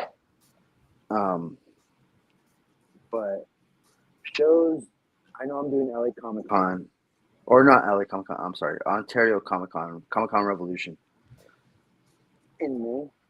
I'm going to try and do other shows here and there. I spoke with some people at LA Comic Con. I'm not sure if I'm allowed to talk about it yet. About doing work for them. Okay. So once I'm able to speak more about that, you guys will know what I'm talking about. So and I'm just all about the spoilers, man. Until I get sued, I'm like, oh shit. But yeah, I'm every week I'm at Frankenstein Collectibles. If you're in Southern California, I'm always there, or not always. My partner Nick, he's always there. I live like an hour and a half away from there, so sometimes trying to get there on the weekends, especially with having a family, can be kind of tough and stuff. Right. But that's pretty much it at the moment. I'm just gonna be grinding every day until I get some sort of work where it's permanent. You know? Awesome. All right, man. Well, before we jump into the brackets here, where can everybody follow you, man? Where can they learn about you and give all the pluggables, man, all the social medias, all the websites, everything. If anybody wants to follow more of Cesar Flores and Art of Caesar. Well, my Instagram is pretty much what it is at the bottom. A lot of underscores, except there should be one more underscore after Caesar. So just an extra underscore just to make things more of a pain in the ass. That's my Instagram. I also have an Instagram for the Donnie Darko, Calvin and Hobbes comic strip I'm doing. It's at Donnie and Frank. Donnie and Frank is that Instagram. I'm not. I need to do more work on my social media myself. As do But we. that's pretty. Yeah, but that's pretty much it. Where you can follow me. The main place I do sell at is a place called Frankenson Collectibles. Every weekend. Basically what I could call my home. Physically for art. And that's pretty much it. I'm gonna try and start a whatnot. Well, I already actually did start a whatnot, but I'm like stupid and confused about certain things, about how they work. But I want to try and start selling like artwork that I'm working on as I'm working on it there. So I'll have updates for that one too soon on my Instagram. Sweet. Well, we appreciate you coming on here. Yes. I appreciate you guys having me here. Absolutely, man. You know, again, we love the artwork. We're instant fans as soon as we saw the work itself. And we wanted to come on and talk about your art journey, man. So we do appreciate you coming on. Please stick around for the bracket here, man, because we're gonna jump right into this. Grave. Yes. I'm gonna take a bathroom break real quick. I'll be right back. You guys do what you guys gotta do. I'll be back. All right. Yeah, Grave. Tell us about this bracket. Well, the question is, do we want to finish horror comedies or do we want to start fantasy? How many more do we have for horror comedy? We have the top 8. Top 8. Okay. Yeah. I think we should probably finish what we started. So let's go into that. All right. So first up, we have Abbott and Costello meet. Insert monster name here. Versus Dracula Dead and Loving It. I know this may not be a hard one for some people, but for me, it is going to be kind of hard because I do enjoy Abbott and Costello. They kind of like originated a lot of this comedy horror genre. Mm-hmm. Oh yeah, but Dracula Dead and Loving It is a movie I hold close to my heart, man. Every single line in that movie is quotable. Yes, absolutely is. It is easily one of the funniest horror movies there is. Leslie Nielsen, considering that it's like one of his last performances, but I mean, like Leslie Nielsen, just A+ performance in that movie. That's like 14 years before his last performance. Was it? Yeah, he did superhero movie in like 2008. He did the scary movies in the 2000s. And then rescind what I said. Like, he was not close to dead yet. Oh, the Shadoo is here. Hey. So, dude, we're finishing up the horror comedy bracket first. We're almost done with that. Then we'll get to fantasy. You're good. So I don't know if you know horror comedy, but we have Abbott and Costello meet insert monster name versus Dracula Dead and Loving It. Cool. I know what neither of those are. So, oh my God, you are so young. You don't know Abbott and Costello. No, I know who Abbott and Costello are. I have not seen that specific kind of. I like that you say he's so young. They came out in the 40s, 40 years before we were born. Right. Actually, yeah, me and Frey were just talking about Abbott and Costello. So, yeah. What was the other one? Dracula Dead and Loving It. Mel Brooks, Leslie Nielsen. Oh, Yeah. okay. Easily one of the funniest comedy horror movies ever done. Yeah. Hmm. I like Sewon to say so. Casper would count as well. Sewon, no one finds Casper funny. Stop throwing Casper into everything. Casper already voted off of this. Casper was on the kids' horror movie, not horror comedies. I knew it was. Casper is a depressing existential crisis waiting to happen. Yeah, I mean, I love Abbott and Costello. I was just discussing this last night with someone of how to do a new Abbott and Costello with Meeting the Monsters. And can you imagine a Jay and Seth Rogen meet the monsters? Jay and Seth Rogen. Yeah. I'm Jay going to go with Baruchel Abbott and Costello, by the way. Okay. I think that'd be amazing. Just the idea of Jay from Jay and Silent Bob and Seth Rogen. Yeah. That's just, oh my God, that's amazing. Say Wong, that's not, well, you know what? I guess it is ostensibly horror comedy. There's no horror in it. There's no science in it either. It's just comedy. There's no comedy in it either. You might even call it a movie. I think he's calling it a comedy because it was funny. Wanted to say hi, guys. Hi. Hey. Hi. How's it going? I was super excited that I was going to be on the podcast. Nice. Quick, guys, no cussing.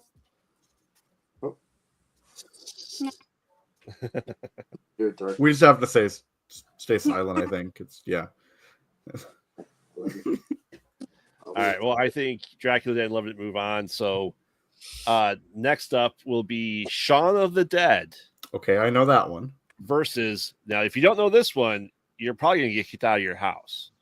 Buffy the Vampire Slayer. Yes, I know Buffy the Vampire Slayer. I think before we're doing the fantasy, we're doing best horror comedy movies as a bracket. I got you. Okay, so I'm sure your mother would disown you if you didn't know Buffy the Vampire Slayer. I think for my own safety, I'm gonna have to go with Buffy. We kind of saw that coming. Right? My own bodily safety, yeah. Yeah. Yeah, I'm going Shaun of the Dead. It is the perfect British dry wit humor in a zombie movie. Yeah, I think that's pretty good. Yeah, I think I'm also going Shaun of the Dead. It is one of the all-time funniest, just kind of like horror comedy movies. So I think it's going to go pretty far down this list. Great. What about you, Cesar? Between those two, I haven't watched Buffy the Vampire Slayer. Oh shit! In like what, 30 years? We said no cursing. The kids are gone. The only kid out here now is Shadu. So I'm 21. You're a kid by comparison. You're half all of our ages, dude. Yeah. I'm here to bring in the younger demographic. I know. Yeah, exactly what you're here for. But I think I had a better time with Shaun of the Dead. I enjoyed that. I remember Buffy. That was fun. Yeah. But I enjoyed Shaun of the Dead more. all right. Sorry, Frey Girl, but Shaun of the Dead moves on. All right, next up. In the chat. She's not in the chat. I was like, she's not in the chat. She hasn't come on screen. She's about to be. I think we just summoned her. So next up, we have The Burbs, starring Tom Hanks, versus Happy Death Day. Death Day. Lord. You should know that one. That's a newer movie. I have heard of it, yes. Oh, God. It's Groundhog's Day, but a horror movie. Sounds great. The Burbs. So it's a parody of The Birds. Is that the idea? No. It's a cul-de-sac where every neighbor knows everyone. But Burbs. I see. Yeah, I got Burbs. Yeah, Yeah, I thought it was B-I. Okay, I got you. Burbs. Burbs. Yeah. All right. Carrie Fisher, Tom Hanks, Corey Feldman. Sounds fun. All right, I'm going with Burbs then. What about you, Caesar? I haven't watched that other one, so I have to go with Birds. What was the other one? Again, called? Happy Death Day. Happy Death Day. Is it worth watching? Is it what? Is it worth watching? Is it Yes. like okay? Yeah, essentially, every time she dies, her day gets reset. Oh yeah, so yeah, it is. Groundhog Yeah. Day. Yeah. So along the Burbs versus Happy Death Day. What do you think, Phil? I think I'm going with the Burbs. Wow. Yeah. I think we have only two of us for Happy Death Day. Which is funny because the Burbs is what Frey said shouldn't be on this list. It's making it to the final four. Again, we are slowly summoning Frey. We are. All right. Chat. How to piss off Shadoo's mom 101. Mm-hmm. All right, chat. I need you on this one. Bubba Hotep versus Gremlins. Oh no. Gremlins. I don't know Bubba Hotep. Oh, so good. It's so good. It's Bubba Hotep is Bruce Campbell plays Elvis Presley at a nursing home where there's the ancient demon that's sucking the souls of the old people out of their butts. The premise of it is so ridiculous, but it's such a Wait good a second. Wait a second. Is it? And yes, they died JFK after he was shot. And he What the became hell is this? a black man. So it is an indie film, but it's so funny though. No, this looks incredible, man. It's like Mm-hmm. okay. Yeah, I'm going with this, man. Okay. And Bubba Hotep is the ancient demon that That's funny. is Bubba Hotep. Yes. That's amazing. Yeah. Bruce Campbell's Elvis Presley is so good. So it's Elvis Presley, Demon Hunter. Kind of. At a retirement home. Yeah. Retirement home. What about you, Caesar? I grew up with Gremlins. Yeah. Like Gremlins is my I mean, I can't go wrong with Gremlins. Oh, Especially yeah. 1 and 2, yeah. What about you, Phil? I'm kind of in the same boat as Cesar, but I mean, like I don't want to vote off Bubba Hotep because it's such a good movie, but at the same time, it's the fucking Gremlins, man. Gremlins is it's such a good movie, the original. Yes. So, God, the question is, where do I go? You know what I mean? Mm-hmm. Yep. Where do you Uh,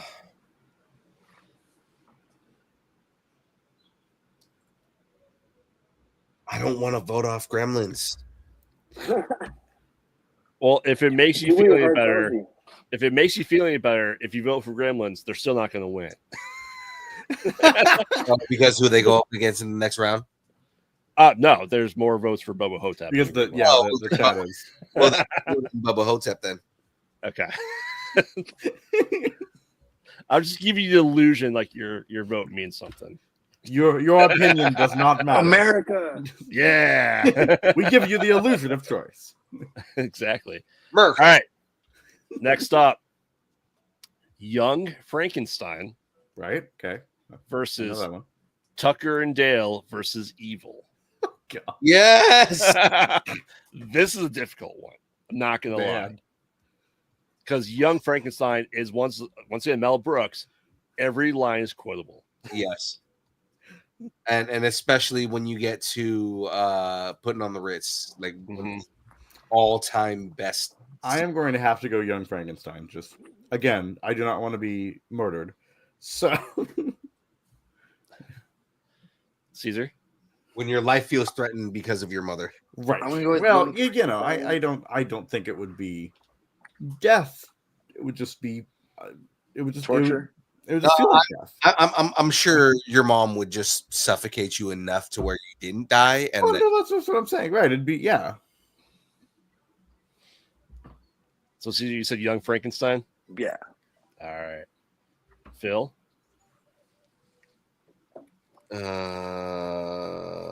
so we said Young Frankenstein versus Tucker and Dale versus Evil. Tucker and Dale is another quotable movie. Mm-hmm. No, Young Frankenstein though ultimately is just overall. We're talking like it's one of those movies that you can put on, and you will laugh the entire movie. Oh yeah. I mean, Tucker and Dale. Don't get me wrong, is a funny movie, but the thing is like this many years later, right? This movie was made in the '60s. Like many years later, and it still holds up, and it's still one of the funniest movies. So I think ultimately, I go down to we're putting on the Ritz. Oh yeah. right. Yeah. I said I love both these tremendously. Yeah. I think Tucker and Dale is a better horror movie than Young Frankenstein is. So it has definitely more points there for me. I'm still saying Tucker and Dale overall, but Young Frankenstein is going to move forward. Yeah, because Young Frankenstein is. I mean, it's a parody, so I mean, it's not like it's a. It's not a true Blue in the Wind horror movie, but I mean, it is still like one of those movies. Like there are scenes in that movie that are still like they caused ripples in the horror world, and people like started using that as their as like main, and it wasn't even like intended that way, right? When you think of the scene, it's alive. You think of Gene Wilder, and that's yeah. Oh yeah, for sure. All right. Next up, so Young Frankenstein moves up. Dracula Dead and Loving It versus Shaun of the Dead. Oh, that's a hard one. I don't like this. I'm going Shaun of the Dead. I am also going Shaun of the Dead. Like I said, to me, it's just fantastic and perfect in every way. Chrissy, wake up. I don't like this. Chrissy, wake up. Dracula Dead and Loving It was Leslie Nielsen, right? Leslie Yes. Nielsen. It's another Mel Brooks movie.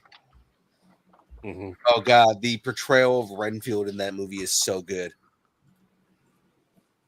When he eats the bug, and he's just like, "Did you just eat that?" I did not. Just eat that cricket. No, I did not. Yes, you did. I just watched you eat that cricket. I don't know what you're talking about. Its leg is hanging out of your mouth. The poor thing struggling for its life. What do you think, Caesar? I gotta go with Shaun of the Dead. I think from what I only watched Dracula Dead and Loving It like twice. I don't watch it as much as Naked Gun. Mm-hmm. or any of the Naked Guns, Yeah. but I think Shaun of the Dead Was a little more memorable to me than Dracula yeah. Dead and Loving It. I mean, who doesn't want to eat a coronet while thinking about while just walking past people getting eaten? All right. Shaun of the Dead moves on. I was gonna say, if that didn't make you want to eat more ice cream, Yeah. then you're wrong. All right. Final four. Woo. The Burbs versus Bubba Hotep. Bubba Hotep. I didn't even have to think about that one. Bubba Hotep for sure. Again, I'm going on concepts here as usual. To me, Bubba Hotep sounds funnier. Mm-hmm. The Burbs is a funny movie, but I mean, like, Bubba Hotep is easily one. It's I you can already see how much I love this movie. Like it's 100% Bubba Hotep for me. Caesar. I've never watched Bubba Hotep. It's okay. So I'm gonna have to go with the Burbs. But now it's on my watch list. Now it's Right. like okay, I have to watch this. Yeah, you definitely need to watch it. I think you'd be able to.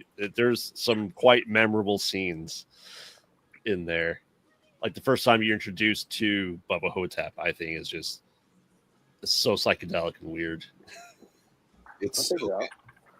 yeah, I think you'll enjoy it, man. Yeah. All right. I think Bubba Hotep's moving forward here. The Graveyard's inner child is jumping for joy right now. I wasn't a child when it came out. No, but I'm saying just like your inner child is jumping for joy because a a Bruce Campbell movie is making it to the final round. I know as much as high as my inner child could jump after being stomped on its entire life. Yes. All right. Young Frankenstein versus Shaun of the Dead. Is Shaun of the Dead going to knock out 2 Mel Brooks in a row? I think yeah. I'm gonna go Young Frankenstein. Caesar?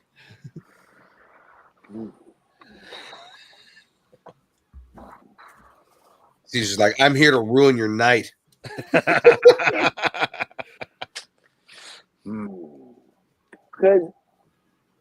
like Young Frankenstein is a classic, just like Gremlins was a classic to me. But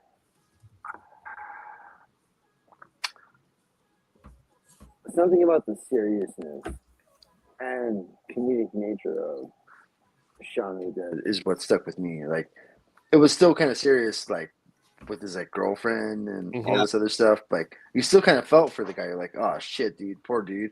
But it was still funny. And it's kind of hard to do that in a movie, like where it's supposed to be funny, but you're still feeling bad for this person. Mm-hmm. Oh yeah. You still empathize with them. I'm gonna have to go with Shaun of the Dead on it. It's a testament to the amazing writing in that movie. Exactly. Yeah. Oh yeah. Nick Frost, Simon Pegg, and Edgar Wright, like, just nailed it. Yeah. I'm going Shaun of the Dead. I love that. Like they like agree to go meet at the pub and like it pisses people off. Yeah, should go to the pub till all blows over. All right, Phil. Oh, Shaun of the Dead. It's kind of for the same reasons that Caesar said. Like it's one of those movies where the level of seriousness that's happening in such a silly concept of a movie, and like it's just funny stuff happening while a serious zombie movie is happening in the background. Like that is genius writing. Oh yeah. I don't disagree. And all the visuals they throw in the backgrounds, like you see the zombies that are being attacked, the soccer zombies, see everything in the background before you actually see it. You know what I mean? Right. He's just walking. Yeah. It's just going on in the background. Yep. He's like, whatever, normal day. Yep. And Chris is right. It's Frankenstein.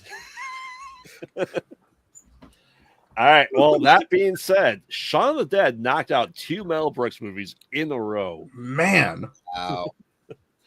But that leaves us with Shaun of the Dead versus Bubba Hotep for the final. I have to go with the one I've seen. Considering half the people here haven't seen that movie, I think. Yeah, I'm going to have to go with the one I've seen, which is Shaun of the Dead. So, Same. but certainly, Bubba Hotep is on my watch list now. It needs to be in your watch list. So, Caesar, I want Cesar and Shadia, you both need to watch it and report back to me what you thought of it. All right, we'll do. Okay. Bubba Hotep is a great movie. See, there's no culture here. Chris. Fuck you, man. And you know what? I'm okay with these being the final two and Sean winning it. Because I think I watch Shaun of the Dead more than I do Bubba Hotep. There's no question about that. Yeah. Shaun of the Dead is at least once a year for me. I still will give Bubba a vote, even though it's not going to do anything. just a spiritual, Yeah. So when Bruce Campbell, when you eventually watch this later on, I vote for you. Right, you go through protest vote. I got you. Mm-hmm, mm-hmm. So Phil, what do you say? Shaun of the Dead. Yeah. It's kind of All right. a sweet for them, huh? Oh yeah. Like I said, it's when I do this, the randomizer that does it, I just make a list and I hit shuffle 8 times just to mix it up. So it's not one seated versus 32 and everything like that. So it's just all rando. It happens there. We sometimes have really strong, hard conversations at the beginning of brackets. Mm-hmm. And then by the end, it devolves into chaos. Yeah. All right. Well, according to us, the utmost authority on the internet, Shaun of the Dead is the best horror comedy of all time. Yes. And of course, our opinion is completely infallible and unquestionable. 100%. We are the authority. There's nobody else that has better thoughts or better opinions than those of us here at Distance Nerding. And if you disagree with us, come fight us. If you disagree with us, go into our chat or on the comments and tell us how much you hate us. And, if you disagree with them, give them a follow. Yeah, So yes. Subscribe. Angry follow on them. all platforms. Angry follow them. And you're like, Yeah, I fucking hate exactly. That's it. Mm-hmm. Exactly. Angry follow us like the majority of Star Wars fans do. Yes. As the Long family says, and who was the best Star Wars character again? Exactly. Wait, who was it? Somehow the chat voted Padme Amidala was the best Star Wars character of all time. Over freaking Maul. How? Wait, what? Over Darth Maul. No. Oh, yeah. Ooh. Yeah. I think Darth Maul dying in the first one was like, why did you do that? Mm-hmm. Now it would have been worse if it had been Rey. I'm just saying it could have been worse. When we did that bracket, Rey wasn't a character yet. Oh man, really? Yeah. That was a long time ago. A long time ago. Some might argue she's not a character yet. So she's gonna be in all the new Star Wars stuff and the keystone of everything going forward. All right. She is all the Sith and all the Jedi. Exactly. You guys ready to do a couple of these fantasy brackets before we start wrapping up for the night? I'm ready for it. All right. So Shadu and Phil have seen the list. If your fantasy movie's not on here, it's okay. Be wrong. Again, just go yell at us in the chat. Give us a hate subscribe, a hate follow, like the video. No, remember, the free versions only gives us 32 options. So tell James to pay for the version to have more brackets. Get in the chat, subscribe, and follow James. All right. So first up, we have Bed Knobs and Broomsticks versus the Spiderwick Chronicles. Oh my god. So anyone in the chat, flip your coin because no one cares about these two movies. To clarify, the version of the Spiderwick Chronicles that we're talking about is the movie that nobody cared about, not the show that was supposedly really good but nobody saw. I see. You know why nobody saw the show? Because it was on fucking Roku. Yeah. Make sure to count This Is Dirty on Roku channel. Okay, I know what Spiderweb Chronicles. I don't know what Bedknobs and Broomsticks is though. God, you are a fucking child. I swear to God. It was made before we were born, too. Just remember that. Oh, it's a Disney. Oh, It is a Disney. And there's magic Huh. involved. It's a lot Splash Mountain. cool. Mhm. Why does it sound like Narnia? So Cesar, which one do you care least about? I mean, I guess I'm gonna go Spiderweb Chronicles. Wait, what's Spider-Man Chronicles? Spider-Man. Chronicles. That's Spider-Man. what I remember. No. Yeah. It'd be way better if it was a Spider-Man. Yeah. Yeah. Spider-Wick? Chronicles? Yeah. Spiderwick. Wick. Spiderwick Chronicles. Wick. Yes. Yes. It's a book and then a movie, as most things are. So Phil, what do you say? Bedknobs and Broomsticks.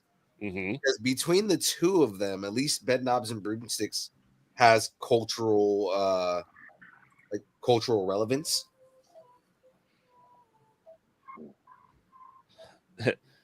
There's magic involved. There is magic involved. It's about a flying bed. Come on.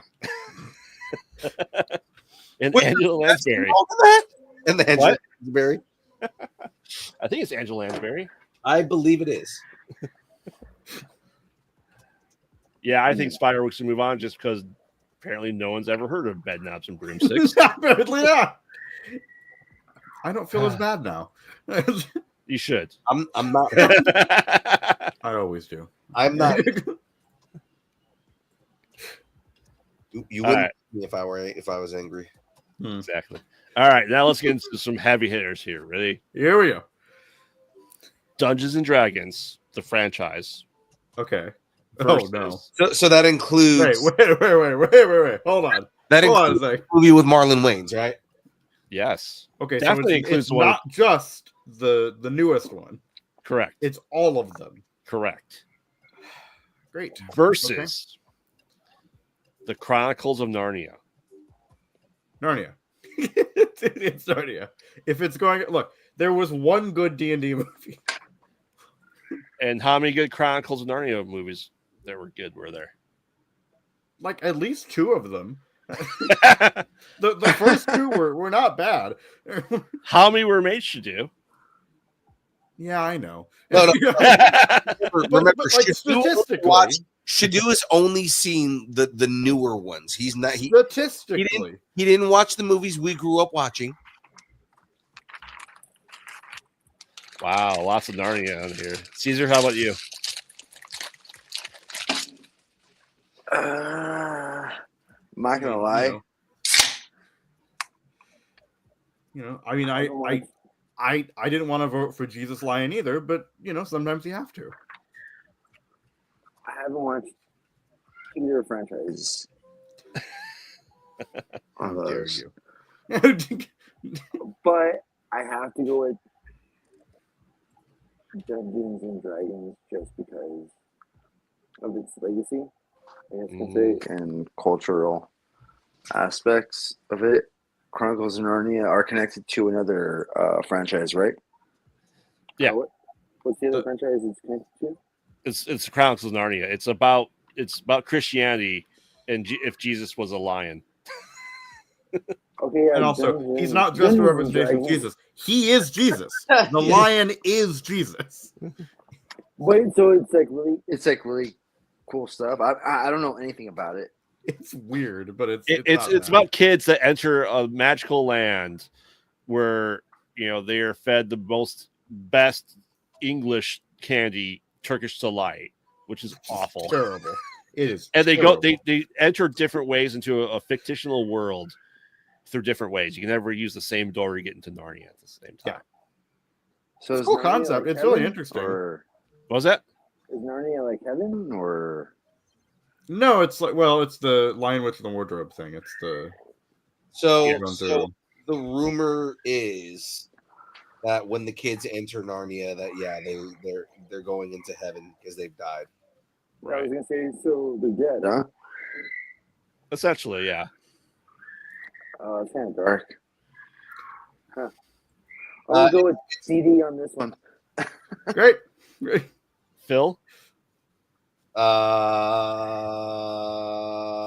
Let's go. I don't know. I feel like I feel like the one good D&D movie trumps all of the fucking Chronicles of Narnia movies. Okay. I know. All I'm right. still waiting for the sequel where we find out what happens to Marlon Wayans. Rumor has it that Marlon Wayans and his character are supposed to be showing up in the second movie That would be funny. because it's supposed to be like a nod to the first movie that they did. Also, it's Jeremy Irons. Come on. I'm just saying statistically. I know I already made a pronouncement. I'm thinking about changing now, but I'm gonna have to stick with it. So Phil, what are you going with then? Dungeons and Dragons? I think I'm going D&D. As am I. I also don't know if it matters though. I feel like Narnia is winning here. There is only 3 votes for Narnia in chat. Oh, And there's 3 in chat for D&D, plus Phil, myself, and Cesar. okay, great. I'm good. I'm okay with this though. I am okay with this. All right. Probably have time for just one more. Phil, what do you think? Let's do it. All right. David Bowie with a cod piece. Yes. All right. Yes. Yes. I'm hoping you don't give me anything else other than that because that should be winning right now. Labyrinth is a fucking amazing movie. It really is. Anybody who argues with me can fucking suck it. Versus a movie that stars Ryan Reynolds talking to imaginary friends. Oh no. Okay. Yeah. Okay, I did not dislike If, but at the same time, I don't feel like If as much as I'm betraying fucking Ryan Reynolds' daddy here. Mm-hmm. I don't think that If was a better movie than fucking Labyrinth. It's fucking Labyrinth. It's David Bowie's cock. Come on, man. You ever wondered how like does David Bowie have a massive penis? Yes. Yes, he does. You know, go watch Labyrinth and you'll find out. Mm-hmm. So, Cesar, with that statement from Phil, does that sway you to go to The cock movie. You always have to go with the cock movie, right? Yeah. And Exactly. I haven't watched that Ryan Reynolds movie, so. It's not bad, man. It's on Peacock right now. Oh, is it? Okay, Yeah. cool. All I have to say is Dance Magic Dance. That's all you have to say. You can't All I have say to you can't say Jennifer Connelly. No. You know what the best Of part, course, I'm going with Labyrinth. you know what the best part is this, it's not only the giant fucking, gray sweats trouser snake, it's also him playing with his balls. So I mean, like, by the way, just so everybody can see it right here, I managed to finish the first part of this, and it's the Hubble Space Telescope. Oh, wow. Ooh. Nice. Ooh. That was only made Very cool. to look at David Bowie's crotch from space. 100%. When he was, look at his Labyrinth. it's 100% while he was singing Starman. They were that right there is just because you have to look galaxies away to understand the expanse of David Bowie's massive schlong. BDE. Taylor, Pan's Labyrinth will be later. This is just the Labyrinth. And Panda Labyrinth will never be on there. What? Why not? How'd you know about my movie idea? It's just remade with pandas. It's like the story from Greek mythology, but at the end is a panda. Oh, no. It's a the last panda. It's a panda with a cod piece. Panda. And that's why the pandas can't breed. Right, exactly. That's the theme song that starts when the movie starts, right? So it's just all you see is the garden, and then all of a sudden, penna, penna, penna, penna, penna, penna, penna. I got hoes in Atlanta. And at some point, someone goes, "Hey, you, Panda Bear, you don't take kindly to your kindness around here." For sexual harassment. Your kind around here. For sexual harassment, Panda. Sexual harassment panda. That makes me a sad panda. What the hell did I do? I 100% knew you weren't going to know that one. I know. You don't know sexual harassment panda? I do not know sexual harassment. Oh, he goes to the island of misfit mascots. I don't know what makes me a you're sad talking about. panda. You got to watch South Park, dude. Yeah. I've seen some of it, and I was like, No, you need to watch all of it. You got to watch all of it because there are some episodes that are like, okay, what the fuck is happening? And then there are some episodes like sexual harassment panda oh, I see. Okay. Mhm. where it's like, oh my God, this is amazing. This is Mhm. some of the stupidest writing ever. All right. So to let people know what else is on the list, so a little sneak preview for next time. We have Nanny McPhee on here. We have the Lord of the Rings trilogy, of course. Highlander, and then it can be one. There can only be one. Universe. Clash of the Titans, The Green Knight, Wait, hold on. So for Clash of the Titans, all Is the it- Clash of the Titans. all of it. So that includes the original and Mhm. the new movies. Wrath is actually not that bad. Okay. The Green Knight, The I- Never-Ending Story. Knight. I still haven't seen the Green Knight. I heard it's good. I heard it was It really is. good Well, It is. you have probably about a week, so Yeah. this week. The Covenant. If you don't know, that's Sebastian Stan. They're witches, warlocks. You fucking reviewed that movie, man. I did. Yeah. Time Bandits. Oh God. Because Did you watch the new series? no one did. And that's why I started canceled. Yeah. The Dark Crystal. nice. That's one I'm upset that got canceled because the movie was good, the show was good. I don't know why Netflix canceled it. The BFG. A big fucking giant. Oh. Yep. Fantastic. Oh, I know what movie. I've never seen it. I know what movie you're talking about, Yes. Fantastic Beasts and How to Hate Them. Oh wait. Conan the Barbarian, though. Yes. and that includes all of them. So that includes fucking what's his face? Schwarzenegger. Not just Schwarzenegger, but Well, Conan the Destroyer, Conan the Barbarian, and Jason Momoa. Yeah. Jason Momoa. Jason Momoa Yes. played Conan in the remake. There was a Jason Momoa. Really? There was, yeah. It was before he became famous. It was right after he had done Game of Thrones, I see. That makes sense. and they Which is shaved. way after Stargate Atlantis. Yeah, they they shaved his face. Mhm. Oh, And no. yeah, but I mean, not a bad performance. Just the writing was terrible. Yeah. I see. The Hobbits trilogy, Oh yeah, that's gonna get voted out quick. Yeah. Pete's Dragon, Yes. the best movie about werewolves and vampires and grown men being attracted to newborn babies, called Twilight. That is a Well, because God. when you said the best movie about vampires and werewolves, I immediately thought the Underworld franchise. Yeah. No. I'm going fantasy here, not the fantasy is how can anyone like this movie? again. We are summoning Frey.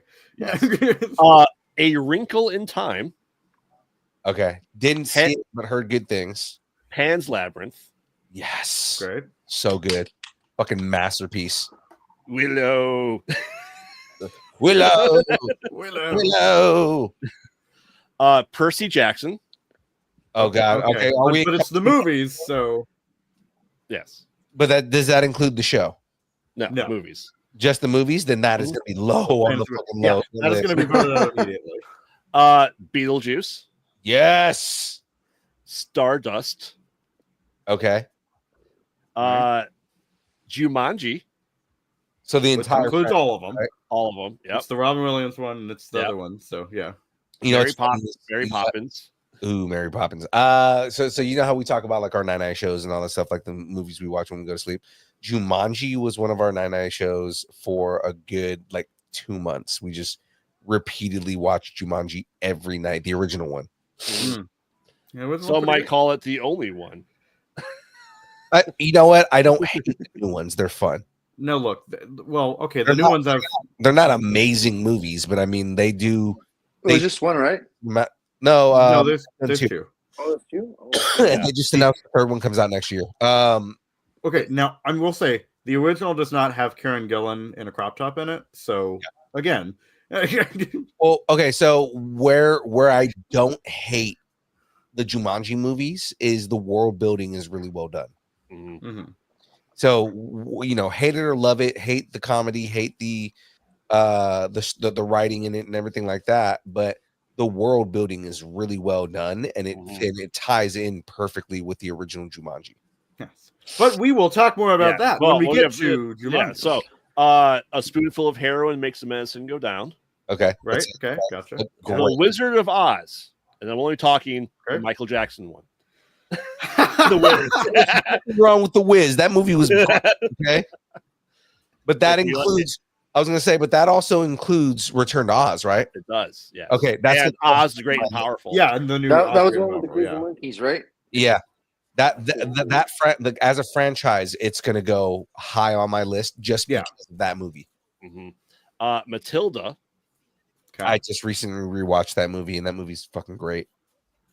And a guy, he has glasses and a lightning scar on his forehead. I don't know what it's called. The guy from Troll. Harold Pooter. Harry Pooter. Harry Pooter. The Harry Pooter. Yes. Franchise. He said a Harry Cooter. Yes. The Triple X version of the porn version of Harry Potter. Yeah. It's the parody of the porn parody. Yes. So question, do we consider Flash Gordon sci-fi? Yes. Okay, because DeLong Family Cosplay in the chat is saying, what about Flash Gordon? It's like, I think that's considered sci-fi, not fantasy. And James is thinking, why are we saying stuff that's not franchises? Matilda, he's saying it's not a franchise. Neither's If, neither's Labyrinth, neither's right. It isn't franchise, it's movies.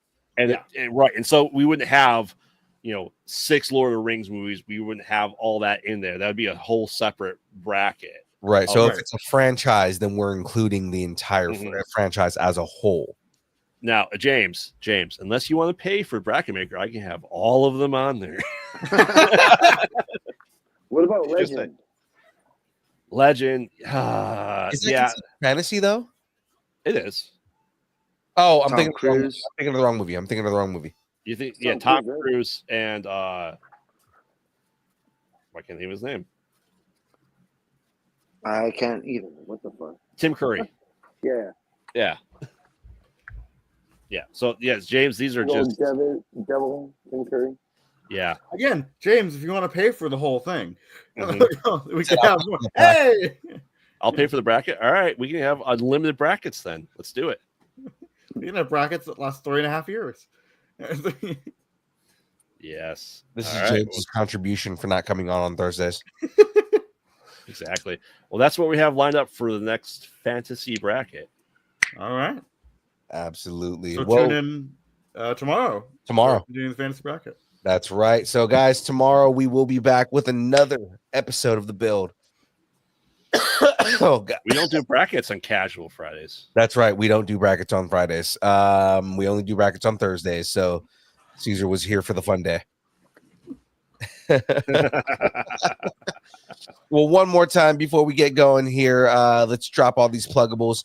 We'll start here with Cesar. Cesar, go ahead and give us your pluggables one more time. Where can everybody find you if they want to find out more about Cesar Flores? On Instagram, it's art_of_Cesar, CESAR_. That's my IG. There's also an ID connected to Johnny and Frank on there. You can find the comic on there. So. Hell yeah, we can't wait to see more of that, man. It's gonna be so good. Thank you guys for having me on here. All right, for sure, man. Grave. Everybody Yes. pluggable, sir. Yes, I'm Graveyard, co-host of the Mostly Pod at Night, Mostly podcast. They mostly Pod. at night. Mostly. Yeah, we have great shows. Follow us on all social media, Pod Out at Night. We had a show last night. We are going to be wrapping up our special edition shows that we've been doing this year, just because it's a lot of work for extra shows, as everyone knows. And yeah, if you are in the Chicago area, go to Days of the Dead next weekend. Not this weekend, but next weekend. And myself and Josh and Hunter from Horror Dads will be there with the table, and we'll be there to talk all things horror and hopefully talk to Dave Sheridan, aka Doofy from Scary Movie. What does that smell like? I'm sure he gets what that is I know. all the time. Oh my God, what is that? My ass. Exactly. Shadoo. Give us your pluggable, I sir. don't think I could top that. So, I am SSG Studios on YouTube and on Instagram. I currently do Elder Scrolls content, TTRPG videos, lore for my own fantasy world, my own custom music, paranormal investigations, and so much other nerdy stuff. I am also on Frey's channel. We have a little series called Classified, where we take your favorite pop culture characters and place them into their respective D&D classes. Journals of the Peoples replace Journals of the Classes. In that series, we'll go over the different peoples or species that inhabit the worlds of D&D. In the meantime, we are filming Season 2 of Classified. I'm also in the Disconcerting Sphere. I'm on the download on Tuesdays, the build on Thursdays and Fridays, the very show you are watching right now. And I'll be back Kyber Cave at some point. I don't know what's going on there, but we'll see. All right. I'm just noticing right now. There was a lot of activity on Instagram that I was not paying attention to, and that's my fault. If only there's a way to have it on the monitor. and look at it. Yeah, on this show, I'm paying way more attention to the desk. Whereas, like on the Tuesday show, I've got 2 monitors set up. So what you're saying is you need a producer named James to named do James? that. I love this. So Legendary Sups was in the chat, and they were talking about crack and just do it. But they were saying they love the idea of breaking it down into triangles. So that's from earlier, right? Mm-hmm. Yeah. All right, that's pretty cool. Well, ladies and gentlemen, I got distracted for a second there, but I got to give you my whole thing right here. Ladies and gentlemen, connect with us on all of the social medias, all the places. If they exist, we are there on the internet. Of course, ladies and gentlemen, you can connect with us on Instagram, Facebook, Twitter. I'm never calling it X, Twitch, TikTok, Threads, YouTube, Discord, MySpace, Vine, GeoCities, Friendster, Second Life, AIM, Farmers Only, Christian Mingle, OnlyFans. It's only pictures of Aaron Watson's feet and mandals, the beard, and of course, Jamez's glasses, just judging you on a table. And of course, me doing anything for money. That's right. Shadu would do You anything. forgot about Friendster. That's right. I did say Friendster. Oh, you did. My bad. Then. Yeah. No one ever forgets about Friendster. Exactly. Especially the kid who doesn't know what Friendster is. All right. Well, ladies and gentlemen, of course, if you would like us to break up with your boyfriend, girlfriend, significant other, pet, schoolyard bully, annoying neighbor, or just tell us how much you enjoy us, hate us, or wish the internet would consume us completely and spit us out at the feet of every pissed off Star Wars blogger that exists on the internet. Because that's where the internet would spit us out if truly they would just be like, Ray sucks and something about Boba Fett. If there was true justice in the world, that is where we are going. Yeah, that's where the internet's going to spit us out. Is in front of all the toxic gatekeep fanboys, all that kind of stuff. It's funny, I make fun of them and I try to promote positivity on our show. Is it like promoting positivity, making fun of the negative people, or I'm just being a dick. All right, ladies and gentlemen, email at dist. I think I was already doing the bit. Oh yeah, no, before I had any chance to do anything. Just terrible jokes. Again, it's just messing with all the nerds that are gatekeepy assholes. Remember, nerding is for everybody, guys. Nerding is for everyone. It is. Yeah. You know, like everybody should be able to take part in fandoms and enjoy everything. Shadu literally out there embodying keeping nerding together. I'm actually being serious. I'm not setting up a punchline at all. I know usually when I say stuff like this, I'm setting up a punchline, but I'm not.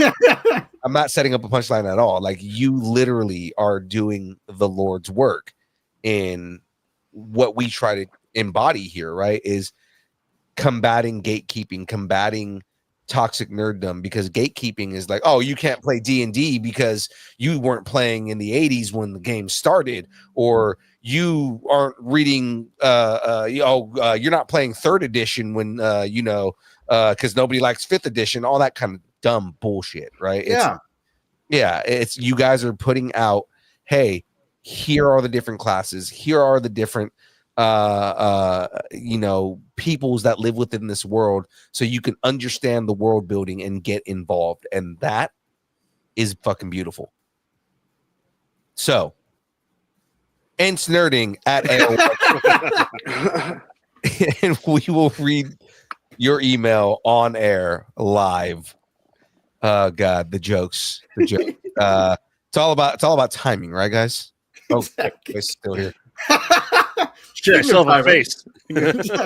Right. Let's talk about bad timing, right?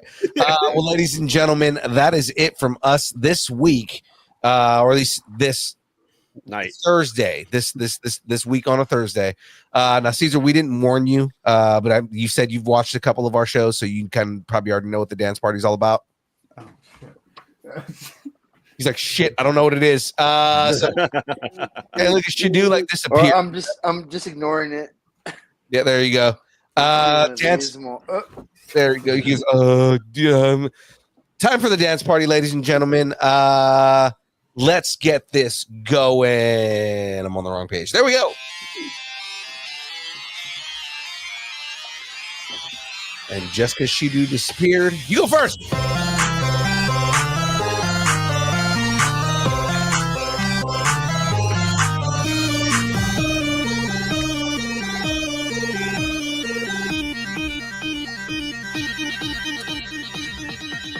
Distance nerding. Yeah! That's the only party you should be having. Our party.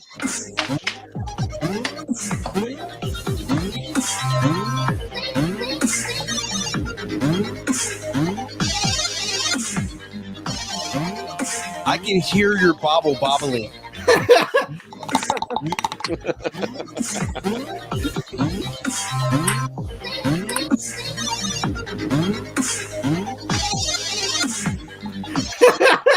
The beer.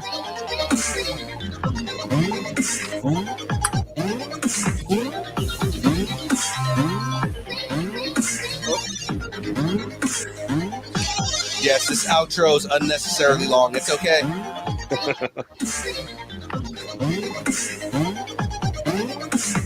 We'll see everybody tomorrow. Woo!